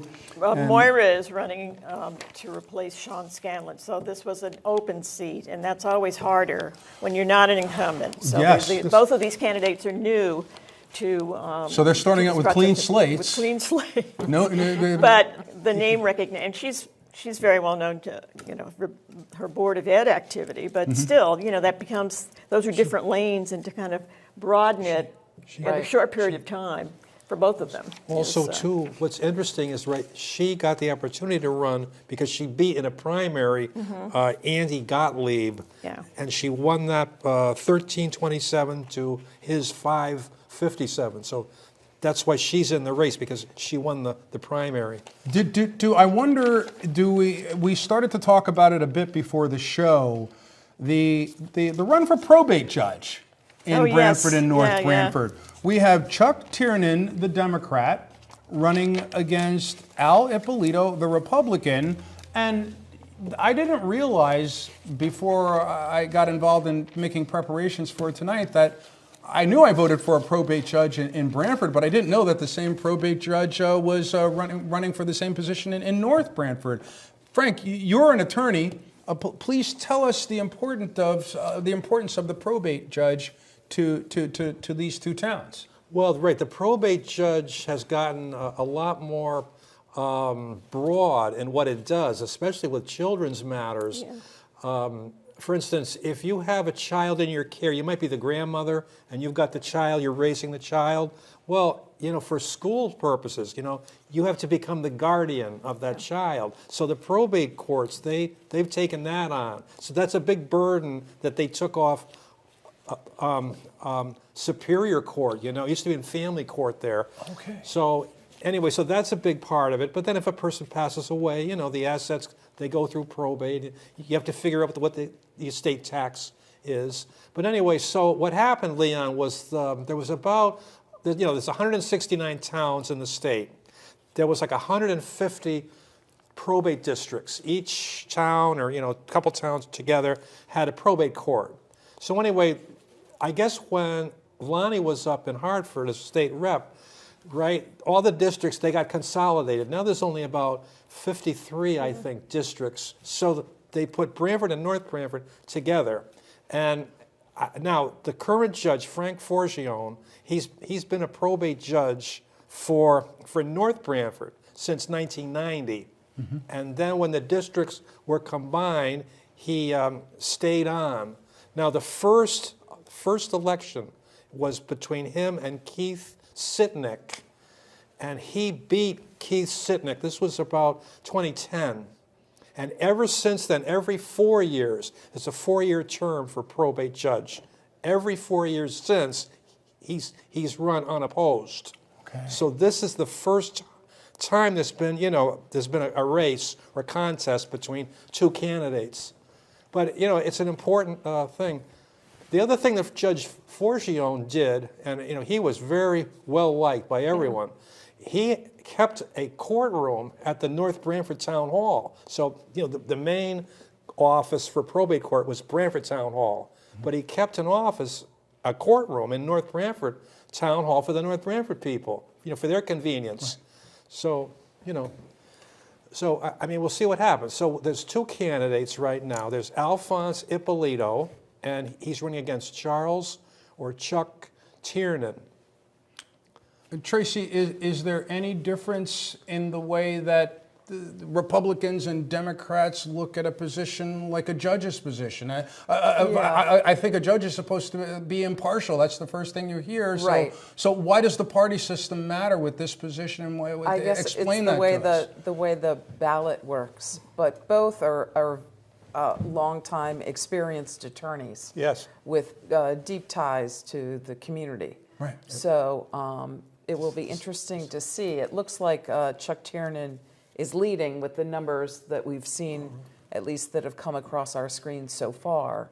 The other interesting thing is, right, I mean, it's, in our state we have hundreds of judges, Superior Court and Supreme Court and criminal court. But this is the only judgeship that gets elected. All the other judgeships are appointed, Yeah. But that's different because, I mean, there's other states where all the judges get elected, New York. Yeah, for example, New York, yeah. And we've had our focus being hyper-local since the top of the show, but inevitably we go out and we see the signs for the governor's race. Yes. What did you two hear, starting with Tracy, with respect to the governor's race going up to today? A lot of voters felt reassured, I think, by Governor Lamont's handling of COVID. And I also was somewhat surprised that some people get into leadership and they founder. Yeah. He persevered. He was just a steady voice during COVID, and I think that voters appreciate that. He's also done a bipartisan budget.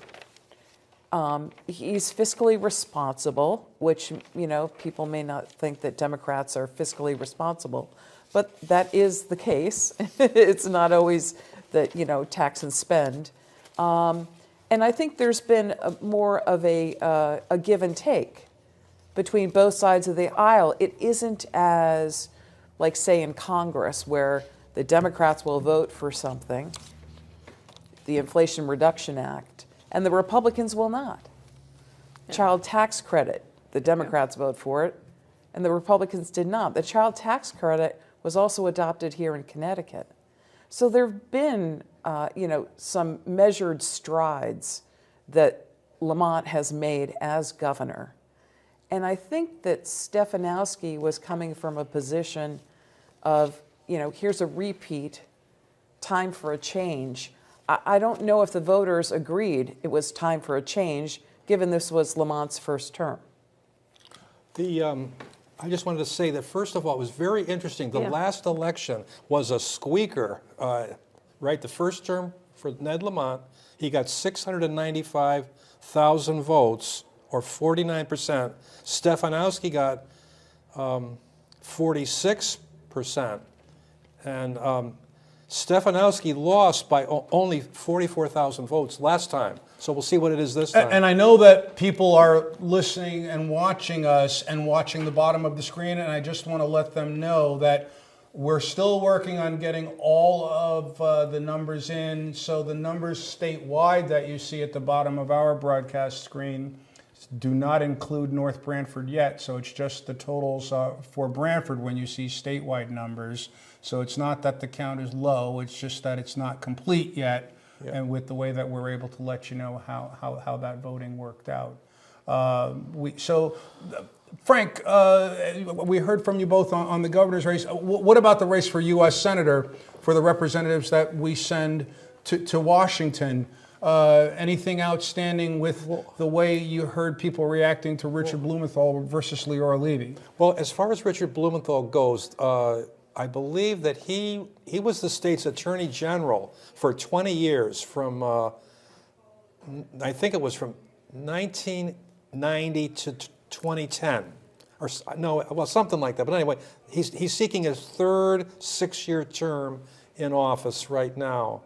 But I mean, the problem I would have with him, as a Republican, is that he's too much of a rubber stamp for Joe Biden and his policies, which have not worked.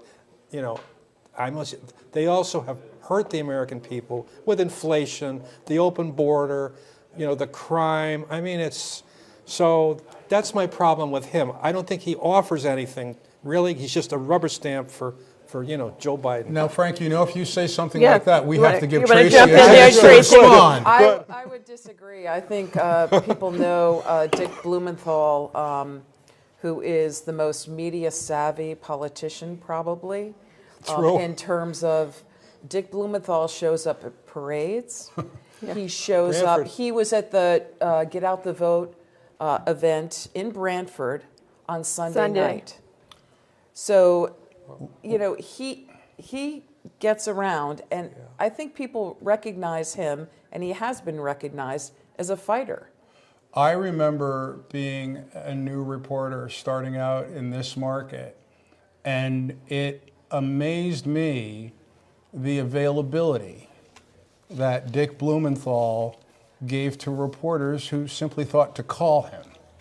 If you were worried about getting a soundbite from him, you really didn't know him, because all you had to do was call Dick Blumenthal up, and if you were having dinner at 6:30, he might let you know, well, I've got an 8 o'clock somewhere. I'll have my driver bring me by, and we'll do a quick soundbite at 7:45. Right. And you would find out from him. So he made himself available, and I think tying himself into, didn't matter who from what station was calling.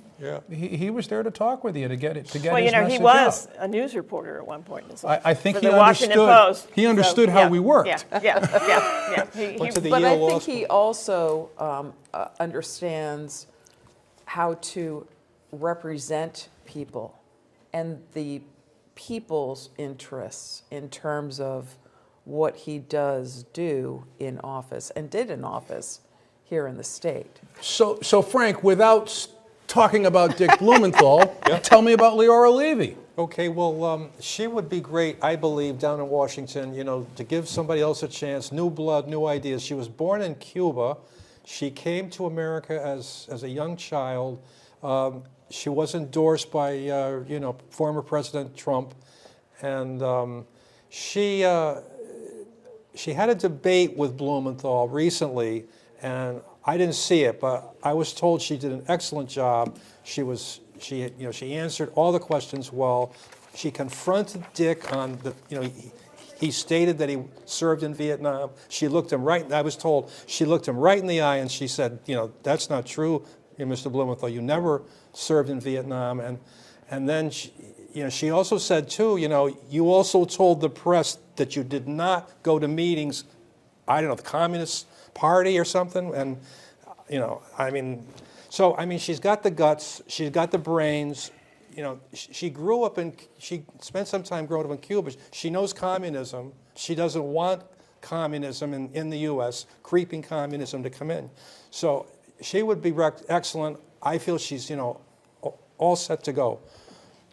Give somebody else a chance. I mean, he's been in 12 years, okay? I mean, everybody should get a chance to serve, right? You go down with your ideas and you try to pass them, and then you go home. So, Rob. The other representative that Connecticut sends to Washington, who's up for re-election tonight, Rosa DeLauro, in the U.S. representative race against Leslie DeNardis, the Republican in the 3rd Congressional District.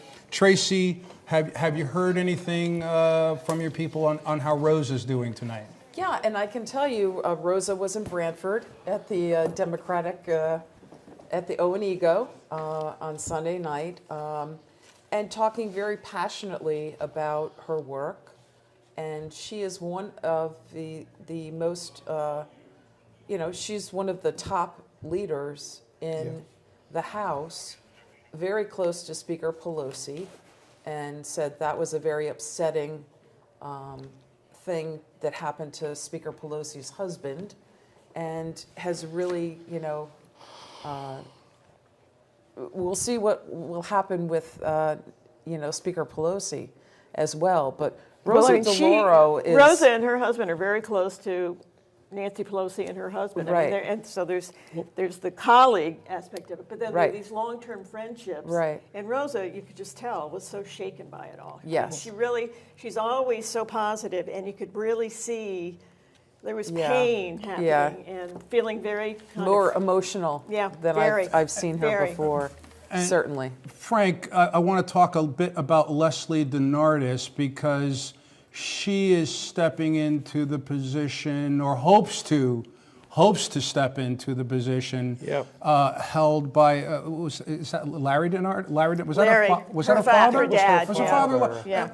Larry was the president of the University of New Haven. Yes. Was I correct at one point? He was. Was he also at People's Bank before he went to the University of New Haven? I think I remember him back that and I think far. he was with the Reagan administration for a while. Well, I didn't go that back far with his history, but so Larry is well known in this area, or her father was well known.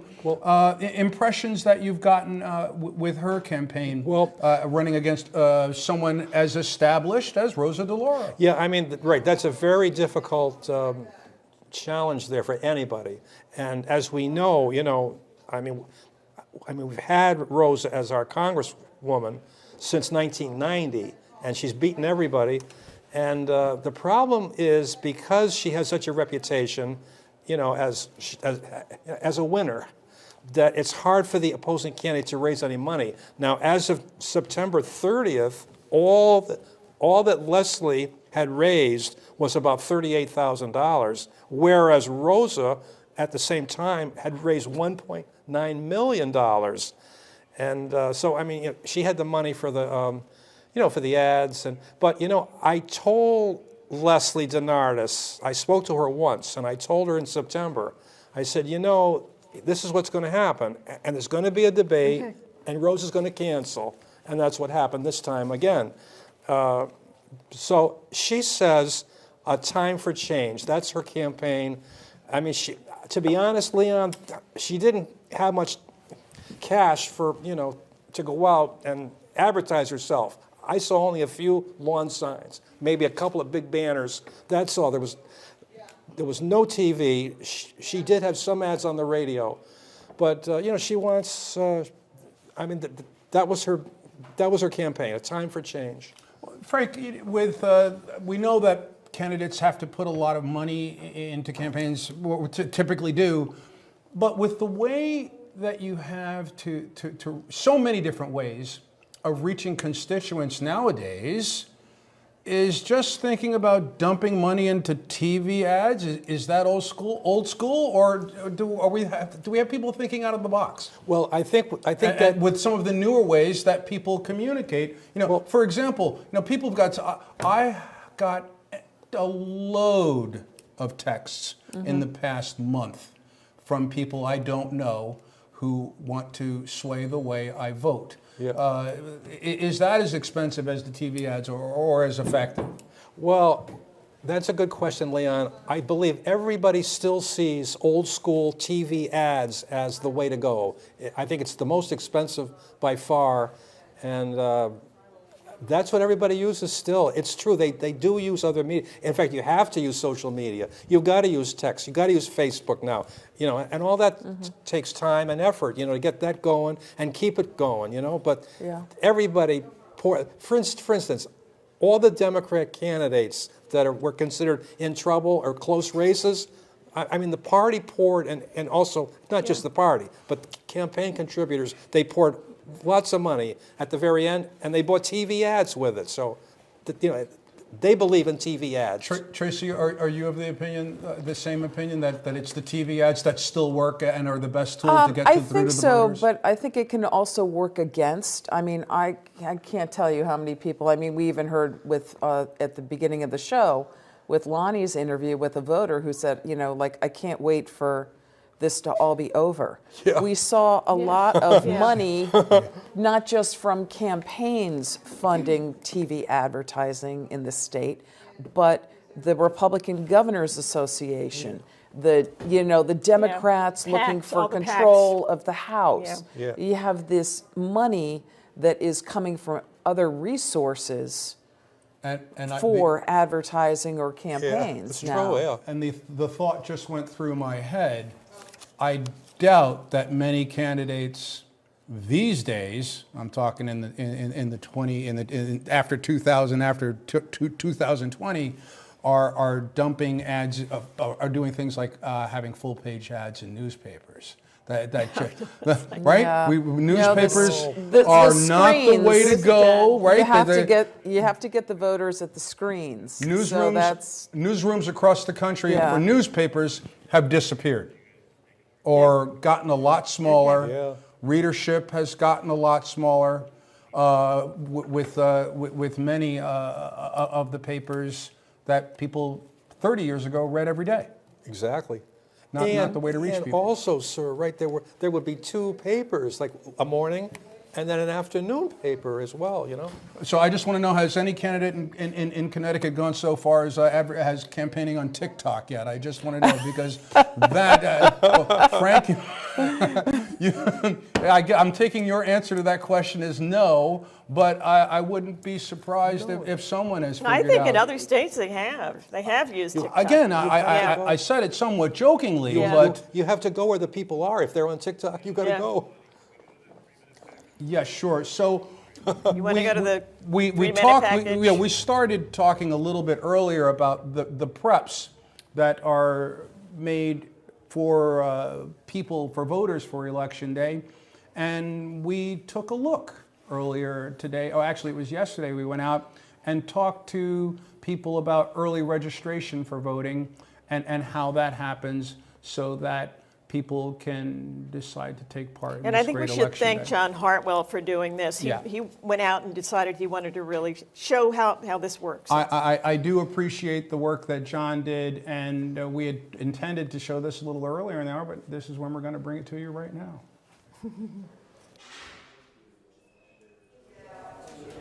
Hello, I'm Diane Sagnella, and I'm happy to be here. I greet people on Election Day registration, assure them they're in the right place, and let them know that whatever the concern is, sometimes people haven't registered yet or have moved from another town, whatever the issue may be, we troubleshoot here, and we'll take care of them.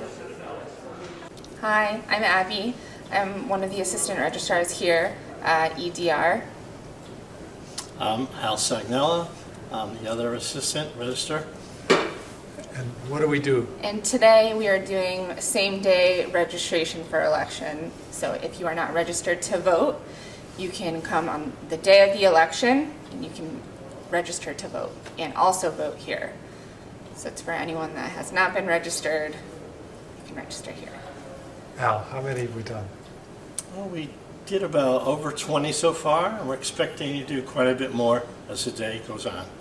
How does that compare to the past? From, was it 2 years ago? Yeah. We're doing a lot more. Yeah. It's a better average right now. I'm Walter Kowecki, and my job here is checking on people's voter registration to see if they are in fact registered to vote in a different town, or if they're registering for the first time here in Branford.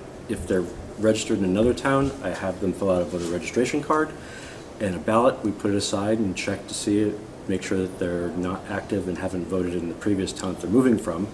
And if they're a new voter in town, we register them, give them a ballot, and then they go and vote.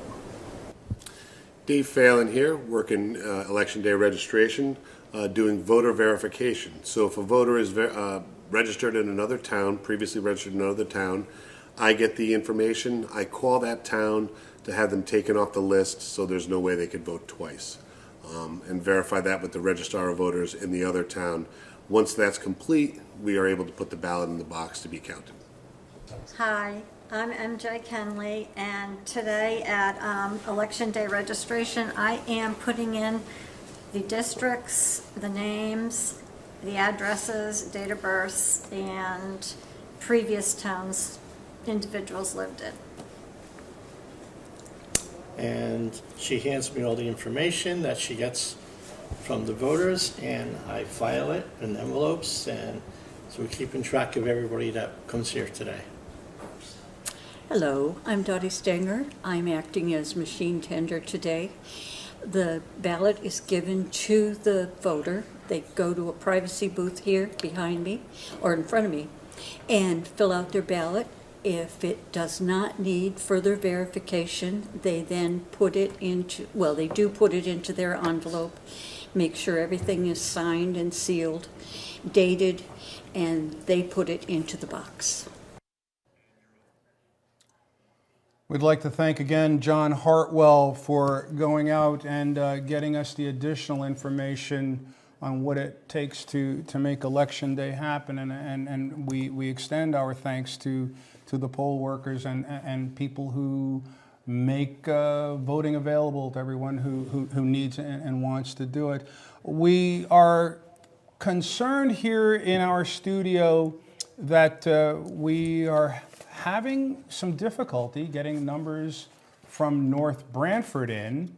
So what we are trying to do is go up the chain of command a bit to see if Vin Candelora has better info than what we're getting, because as you know, Lonnie, sometimes when you're in the party, you find out when the party's happening or when it's over. Yeah, you get the numbers first. you find out numbers. first. Yeah. So maybe what we can do with the number, well, we can let you know about some of the results that we are aware of. And we should say that we're hearing that the Democratic chairman of Branford, who also works in the state senate, is pretty smart about understanding numbers. Yeah. That Moira Rader, running for the 98th district to replace Sean Scanlon, not replace, to succeed, Sean Scanlon has won big. Now, we haven't heard from her. She's evidently incredibly, people are probably surrounding her, and it's very difficult to break away. And I saw her actually Sunday, and she was exhausted. And so I can just feel that she's probably really enjoying this moment. I can't imagine the joy and exhaustion all at the same time. Yeah, all at the same time. So. But congratulations to Maura Rader in her race against Rich DiNardo in the 98th Assembly District. We've gotten good information that she has won her race. Earlier this evening, for those of you who weren't tuned in to us, we had Ray Ingraham, the Republican, running against Democrat Robin Comey in the 102nd Assembly District. Ray conceded right here on our air, and we thanked him for sharing that information for us and for the good run that he made, and we got a chance to speak with Robin Comey, who was pretty much smiles on this evening. We see that the representative from Short Beach is quite happy to be headed back to Hartford. For those of you who weren't aware, where Vin Candelora ran unopposed in the 86th Assembly District, so we called that race early. And Vin's been wonderful. Vin, knowing that he wasn't all tied up tonight, has made himself available for some good information from Republican headquarters for the state of Connecticut, election headquarters up in Waterbury, where we also got information that Johanna Hayes, last time we checked in, was leading George Logan in the Senate race. In the race for the congressional seat that Representative Hayes would like to hold on to following her challenge from State Senator Logan. So she is ahead there, and we hope to hear from Vin again. So remember, our numbers at the bottom of the screen, unfortunately at this time, we do not have totals from North Branford included, but you know, if you every vote counts. But let's remember, Branford has 28,000 people. North Branford is about half that size, at 13 to 4, somewhere between 13 and 14,000. So please, let's keep it all in perspective as to how many votes we are talking about, as well as, you know, the greater portion we are able to report on pretty accurately. So we hope to have Vin up in a minute. We have the races also on the ballot. Registrar of Voters, we had Daniel Haley, the Democrat in Branford, running against Darren Howley Lawler, the Republican. And in North Branford, for Registrar of Voters, Marlene Esposito, the Democrat, running against Lisa Dosty Fitch, the Republican. I have not been able to keep my eye on the bottom of the screen to see if we had results in that race. They don't compete. Oh, they're not running. They share the job. Right. So you they see, share the job. I tried so desperately not to make that kind of error this evening, but you know what? Now that I did, we got it out of the way. So, for comptroller, a little government 101. That's right. And you know, that's the problem when you're filling time, because sometimes, you know, you might make a mistake. But in the race for comptroller, we mentioned Sean Scanlon, the Democrat, running against Mary Frey. Now, there is actually a race going on there. And have we had numbers, Walter, at the bottom of the screen showing how the results are coming in for that race? Have we had that? We do have Ned Lamont ahead of Bob Stefanowski presently right now. Sean is leading in that race. And and Tracy is saying that we do believe that Sean is leading. We have Rosa DeLauro ahead of Leslie DeNardis, and we have William Tong leading Jessica Cordes right now. And boy, I wish the eyesight was. I think the people at home can see the lower thirds better than we can. Yes. It's like they're in Minnesota. You know, and with no commercial break, we didn't get a chance to move the monitor closer to us. Yeah. Oh, you know, we're going here. And I wanted to get up and walk around in front of the table and pull it closer because, you know, the numbers are so critical here. So the people at home can see what's going on. That's why we've taken the opportunity to remind you whenever we can. Unfortunately, we don't have all the North Branford totals in with the Branford totals. But thank the good Lord, we have Vin Candelora joining us from Republican state headquarters again to give us the latest on what he can. Vin, what can you tell us new? Let's start with the hyper-local focus we have here at BCTV and Totoket. What's going on in North Branford tonight, Vin? Yeah, I mean, I think looking at the numbers in North Branford, it sort of stayed where we thought. The margins, you know, went Republican. And so we didn't have a lot of contested seats there, but it certainly, is making the probate race kind of interesting. I'm hearing that race is still sort of a dead heat with Al Ippolito up by 65 votes, and we're still waiting to hear on the absentee ballots. Great. Vin, what can the latest you can give us on the Hayes-Logan race? We heard that Johanna Hayes was leading George Logan. Any change in that? Yeah, we haven't heard. Right now we've been focusing on the local, but in the cities, in New Britain and in Waterbury, the performance has been not what we thought. So we think that race, is still competitive. So the cities. So right now the cities have reported, but all of the rest of because that's such a diverse district. Right. I mean, it looks like in Waterbury he only lost by about I think it was under 1,000 votes.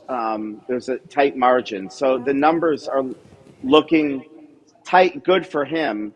We're going to be getting an update actually from that campaign in about 5 minutes. Oh wow! So I don't have that information yet. Like to hear that. So you know what we're going to ask you, Ben, is to come back and give us the results of that as soon as you can, because we want to share whatever. I don't. Statewide. I don't think you were aware of the issue we were having with our broadcast here and why we started at the top. We were having problems getting our totals in from North Branford. That's why we were going to you, trying to hear what because we know you've got better sources than we do. Right. I mean, so roughly the margins, in North Branford, I think was about, 3,200 went Republican and about 2,000 went Democrat overall. What was the general margin for most candidates? So I think Senator Cohen, overcame that deficit with her other communities. And, what we're seeing statewide is that incumbents are holding their seats. I think Fairfield County in the 4th Congressional District is more of a bellwether friend for the Republicans, so we're still having a tough time penetrating there. But statewide, things seem to be status quo. Great. Okay. Vin, thank you so much for that update. That's great intel. It's looking like our neighbors in Clinton, Westbrook, and Killingworth, where that seat was Republican last cycle, it looks like that seat has flipped back to Republican. So that's one area that Republicans saw pick up. Great. I know that's good news up at your party there in Waterbury tonight. Yes. All right, Ben, thank you so much, and we will reach out to you again. Sounds good. So thank you. Thank you, Vin. So just what I heard in our ear from our North Branford resident who jumped right on my pronunciation of Totoket, which I did not pronounce correctly. It's one of those things that you have to learn. You have to learn the Connecticut way to pronounce Indian tribe names and words. I remember years ago when my truck operator at Channel 8, Pat Child, taught me it's not Quinnipiac. it is Quinnipiac. Yeah. Not because I said Quinnipiac. And boy, he flipped. You got to learn what the name of the place is. So I will do my best to call it Totoket moving forward if I've called it anything else before this point this evening. How did you pronounce Greenwich or Greenwich? No, I actually had someone who lied to me once when I was a reporter and I was doing a story in New York. So I was actually a game show story we were doing. I'm down in New York where they're taping the game show, and she said, I knew she wasn't from New York, and I said, where are you from? She said, Connecticut. I said, okay, what town? She said, Greenwich, and I said, no, you aren't. Right, you can tell. So these are the things you learn when you come to the Constitution State. Pronunciation counts. Vin, I just want to say, Vin said that Senator Cohen had taken, he thought, North Branford. And that was still iffy when we talked to her last time. So he seemed to think that she had pulled it out. Yes. North Branford. So that's That's important information. That's important information for Senator Cohen. Yeah. Yeah. Great. Yeah. So she was feeling iffy. And our it looks like our she's pulling it out. viewers may feel a little better than the senator does at this point if she hasn't gotten that information. I also Tracy, thought it tell us. was interesting that the Representative Candelora said, it did not go as the Republicans had hoped it would go. So I'm sorry to say, but Guam, may not have been the way to call this election, Frank. Frank, you're going to have to find another island. We'll have to wait and see. We'll see what happens because it's so hard to get the numbers in from all these various towns to inform people and the absentees It's a lot to that do. are going to be still to be counted and included. Well, and I'm amazed, not just here in Connecticut, how it all does come together. I worked as a reporter in Indiana for a few years. I've worked in news in New York. I worked here in Connecticut for a number of years, and just really looking at it's this organized mess comes together. And I see and understand why people who want to be suspicious, it's easy to be suspicious about it because it's quite a process. There's so many moving parts. Yes, there are, Frank. And you admit that, but I think both my Democrat and my Republican analysts can agree that it works. Can you not? It works, yep.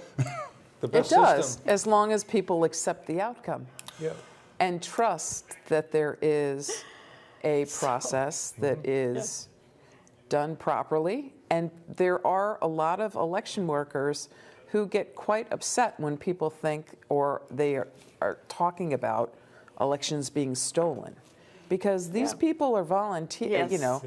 They're trained too. They're trained. They don't just show up on the day. An They do all entire the training. day. That's right. Exactly. Exactly, And they take great pride in being able to perform that duty. And be accurate. Right. Yeah, it's true. Yeah. So talking about that, we're going to show some folks, take a little break from us yakking, Gladly. because just talking to you've just teed it up. So polling workers and who they are and how proud they are, we have a package. One of John Hartwell again talked to several of them. So can we roll that? We're here setting up for the election tomorrow. I'm Chris Collins, and I'm the moderator in the 3rd District, which is the district where Short Beach is a main part of it. We are in the Orchard House, which is our polling place. We're setting it up, and I'll show you how the process works for a voter. The voter comes in and comes to this table on the left, which is the checkers table. There are 2 checkers who take their name and their address, and they are checked off on the list. From this desk, they go to the ballot clerk's desk, where Peggy Carpenter is. Yeah. Hi, I'm Peggy Carpenter. I'm one of the assistant registrars for the 3rd District. So after they're checked in from voting, they come over here to the ballot clerks, and they're given their ballot, and they're given a privacy folder, if they'd like. And then they take their ballot and they go over to one of these machines right here, receive their ballot from the clerk, and they now take their ballot and they come to one of these voting booths. They are private, they have signs on them, and when you turn your back to vote, it's very private. So you fill in your ballot, and once you fill in your ballot, you take your ballot in your hand and you walk over to the tabulator. Let me show you the tabulator. They walk over to this tabulator and they insert it into the tabulator, which will be on the top of this box tomorrow. Can't be there till then. It goes in and ends up in a box down here, but it will have been counted by the time it is in the box. If there's any problem with the counting in terms of their not going in, we have a number of ways of dealing with that. But basically, they go in the tabulator and they are counted by the machine, and all the ballots are removed at night and are put in this box to be locked away in case there's ever any need to count those paper ballots. And at this machine, there is a Republican and there is a Democrat watching to make sure that the ballot goes in properly. So this booth is exactly the same as the other booths, except it is just at a different level so that it is handicapped accessible. So if somebody has a special chair or a special need, we can help them get here. It's a little wider and they can be comfortable at their level to fill out their ballot. Here's our individual voting system for people who have either hearing impairment or a sight impairment and still want to vote by themselves independently. It has a computer and a printer, and it actually creates a ballot that can be counted in the tabulator box, the same system that everybody else uses in this room. And they can put that into the box themselves. Yeah, it's a nice way for people with those impairments to be able to really be able to vote all by themselves without help from someone and someone else knowing what they're voting for. So after you vote, you get a sticker, which is always very special. And then mostly what we do want to say is, please get up, come out and vote. Again, we would like to really thank the election workers who have done everything that they could to make this all work today. And it does, even though we're not getting all the numbers we want, they did their part. The voting part got done and successfully. And as both of you mentioned earlier this evening, I am relieved because, you know, news tends to shine a light on the bad. And the instances in other parts of the nation where poll and election workers have been threatened or harassed, some of them to the point where they felt they had to quit for their own personal safety, for the safety of their families. I'm glad we're not having any of that mess here in Connecticut. I just, at least we haven't had any that I've heard reported so far. I don't think there's ever been any. Did you ever hear, Tracy, of any? No, I haven't. Yeah. Which is, thankfully, that is the case. Yeah, that's good. So keep it that way. Right. Sure. So we are also getting word, we got word a little while ago, Lonnie, that Maura Rader has won. Is that correct? Yes. Yes. And apparently, it was quite a. I'm hearing that there's quite a party going on over there, or about to go on. Here we have the results up here. Maura Rader, the Democrat in the 98th Assembly District, with 1,322 votes from Branford against Rich DiNardo's 1,115. Now, we don't know. We haven't seen Guilford. We haven't seen Guilford numbers in yet, but again, we're hearing the end result is positive for candidate Maura Rader for a tough race where she stepped in as Rich DiNardo, the both of them, starting out with clean slates, going for the gold, and it looks like Maura got it. And she had to run her primary, so she's won. This is her second. Going from the Board of Ed to suddenly. I think she's going to enjoy sleeping in tomorrow, perhaps. Oh, and she has 4 children. Oh, so well, you know. there goes the sleeping in. She's a very busy lady. That's right. Perhaps after the last high school graduation she'll get to at some point. But I wanted to go back. Can we get that graphic back on the question, please? Because we spent a bit of time talking about the question that everyone had on the ballots this year, whether the state of Connecticut would move to early voting. And it looked, from the numbers that we saw, we don't know what North Branford thought of it, but in Branford, I think I had the totals written here somewhere in my vast notes. Yes, the question on the ballot, yes, 6,206 for yes, that the Constitution of the state shall be amended to permit the General Assembly to provide for early voting. No answer on that received 4,038 votes. So we see how Branford felt about it. We don't quite know how North Branford felt about it. Maybe I think we're going to get one more hit with Vin Candelora. And well, we're waiting for Maura Rader to call us. She's apparently Maura, I think at this point is found a quiet place. Yeah. to share what she can, because I'm thinking the place where she was 5 minutes ago was very noisy, with perhaps party hats and confetti. Champagne. Champagne. Yeah. Well, I hope we haven't gotten too deep into that. It's still a bit early. Just on the early voting, if you wouldn't mind, while we're waiting for Moira, yes, if she's going to be able to dial in. It's interesting to note this is about 10,000 votes. Mm-hmm. That's about half of the actual registered voters in Branford. So the turnout was heavy turnout in Branford. Well, but it showed probably for this election. I don't have the comparisons to prior years, but if you're looking at Branford's total registered voters, it's 23,000, and the early voting is about half. Yeah, but that's only for part of Branford, right? That's the district only extends to Pine Orchard and the Hotchkiss Grove, right? No, this was on this question. This is all of Branford. That was on everything. These results are from Branford's 7 districts. I thought you were talking about. Yeah, I believe it was the 7. Moira. Okay. No, you're Yeah. right. No, you're right. right, Yeah. No, Tracy. we're talking about You're right, the early Tracy. voting question. You're right. That's very late. But I don't think that's representative because the question was way off to the right. Yeah. It wasn't on the main columns. Where the candidates are. It was you got to look way over, and there was a little tiny circle to, So I think that's what happened. People didn't see it. Well, I'm sure more people voted than Frank. Where would you propose that it be put on the ballot sheet? Well, I thought, Leon, it was a little bit too far over to the right. I mean, it should have been in the middle. I'm partially going to give you a hard time, but we read from left to right, Frank. We start with the governor. How did they do it in Guam? Yes Do or you no? Guam, it's all the way.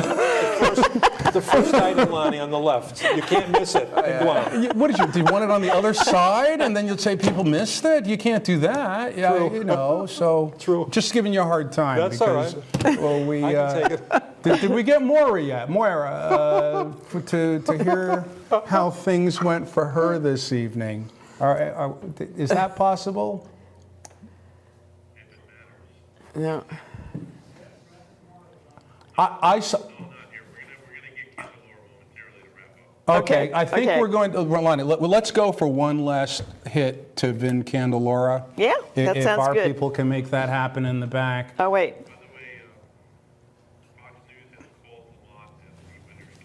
I saw that. Well, we should probably share that Fox News has just called the gubernatorial race in Connecticut for Governor Ned Lamont. Governor Lamont. Governor Lamont.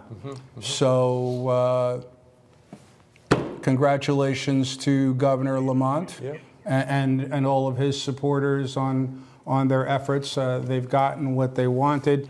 I don't know whether there has been. I'm guessing it's still a bit early. We haven't heard anything from candidate Bob Stefanowski yet. No. But hey, he's in Hartford too with Vinny. That's right. So so there is the chance that we may hear something from him. Exactly. So we are planning to hear from Vinny in a few minutes. Lonnie, you've done this evening the broadcast this evening and covered this election night. How does this compare to other elections that you've covered before? I mean, these are up and down days. And I remember when I first ran, actually, President Obama was running. And it was a huge sweep. Bam! And then 2 years later, we're just trying to hold on. I mean, it goes in waves. And I think midterms, this whole midterm environment gets, as Frank says, things happen in Guam, and there are these red. But it happens in the reverse. Yeah. As well. That's true. Yeah, absolutely. So I think, and as a former news reporter who used to cover all this stuff, you just get used to seeing and to really come to the terms with the fact that you can't predict and you can't know what something's going to look like way ahead of time. That's true. There's so many events and so many things that impact it. And so, so it looks, feels very familiar to me, Essentially, I mean, what we know is So now we have, Senator Christine Cohen has apparently won. Yes. Incumbent. Yes. Representative Robin Comey of the 102nd, she's won. Yes. Incumbent. Moira Rader, we hear, has won. Well, she's replacing a Democrat. Yes. So, there's that. And Vin Candelora, so we're just talking about our local races, that we're being hyper-focused on our local races. He ran unopposed. And we're hearing now that Chuck Tiernan has apparently won judge of probate. So this is what we're hearing from, I believe, the Democratic chairman of Branford. But there are still the North Branford absentee ballots that haven't been counted in that race. So we don't think we want to call that just yet. They're waiting for those. Is that for those? Okay, Ben's coming back, so he's going to. Oh, great! Because he'll clear it up for us.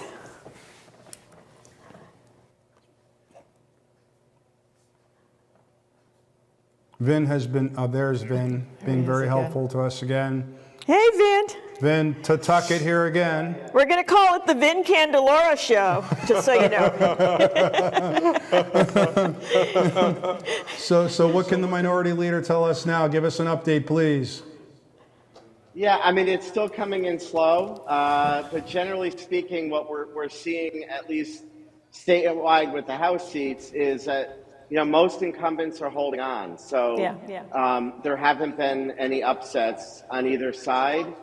The open seats, Fairfield County, it looks like there might have been a pickup for Democrats in Greenwich, and Republicans had a pickup in Clinton.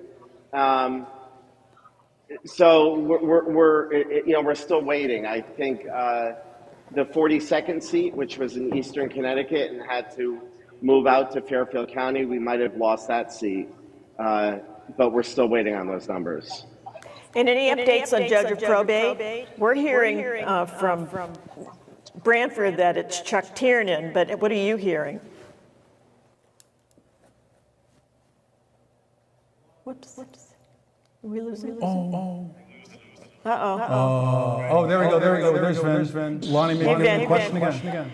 Did you hear my question about Ippolito? And so the Democratic chairman of Branford is saying that Chuck Tiernan won judge of probate. What are you hearing? I haven't definitively heard that, but I am hearing that, after the ABs, I think that's correct. Okay. Thank you. But we just don't have final tallies anywhere. It's odd this year why the ABs are coming in so slowly, but most districts are waiting on the absentee ballot tallies, and that's what's holding everything up. That's what we had heard as well here. That was happening in that race for probate judge, but it's happening in other races too. Many. I think we're probably under 25% that are in right now, which is unusual. Usually I'm on the road driving back home and going to bed by now. Well, drive carefully. Yeah. Great. So, Vin, we thank you so much for being our eyes and ears in Waterbury. And we know, I think I'll just ask you one more time, because we know the nation is focused on the Hayes-Logan race. Before you sign off, what's the last word you've heard on that one? Yeah, I still don't have a lot of information on that. Many of our seats in those districts have not reported back out to us, so we just don't know. It's still slow in coming. So, Vin, what should people do? Should people wait up or go to bed and then pick it up in the morning, Vin? Give us some advice. Yeah, I think. What are you going to do? I give it till 11. I'm giving it until 11 o'clock, and then I'm going to head home and go to bed. Vin, I like that 11 o'clock bedtime. We're going to share that. That's been shared with everyone. People take it or leave it, but we know what Representative Candelora is doing tonight. Vin, again, congratulations. Thank you. Thanks, Vin. Thank you. Lonnie, Lonnie, you want to give a recap? You just gave one a little while ago, so we can let people know what we are able to tell them before we go off the air this evening. Okay, so again, we were being focused hyper-local, and but we will lead with the fact that Fox News is calling Governor Ned Lamont the winner in that race. So we know that Senator Christine Cohen, the 12th district, has won. We know that Robin Comey, the 102nd district, has won re-election. Moira Rader, we were hoping to hear from, and this is all new to her, so she's not been able to get to us, but we're hearing that she's won the 98th district, and that was Sean Scanlon's seat, so again, a Democrat is succeeding a Democrat. Vin Candelora, who's been so generous tonight, he ran unopposed. And he is agreeing that he thinks that the information out of Branford from our town chairman, the Democratic town chairman, is correct, that Chuck Tiernan has won judge of probate. As Vin said very succinctly, that no upsets that he was aware of this evening. So I would take it that Paul Ciccarella has won handily against David Bedell in the 34th Senatorial District in that race.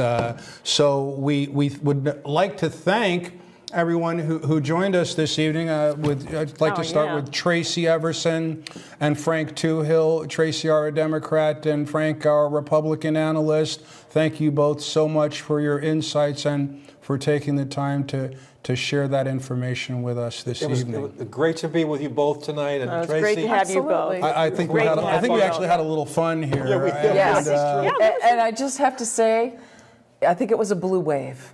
It is.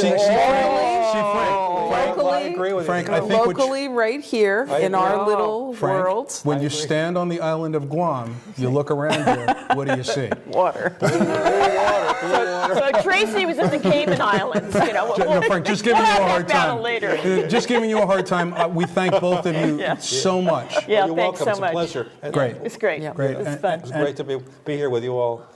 And Lonnie, thank you. Thank you. This was fun. And you know what? I look forward to the next election. Me too. Me All too. right. And I have to say, you know, about the legislature, these two parties have been working very well together. You know, so I think, you know, some people are going to be disappointed, but the reality is that we've done bipartisan budgets, and there's a lot of bipartisan legislation and agreement coming together, and so, you know, I think we're going to be fine. And I want to thank everyone who works at Branford Community Television and Totoket Television. People were at polling locations throughout today, at party headquarters for election night tonight, helping to bring us information. We have our engineers and our staff here in the studio who helped to get us all on television. And we want to thank all of them. We want to thank all of the viewers, those who voted, those who didn't. We respect and appreciate all of you just the same. Thank you for joining us this evening at Totoket and North Branford, Totoket TV and BC TV for our election night coverage. Good night.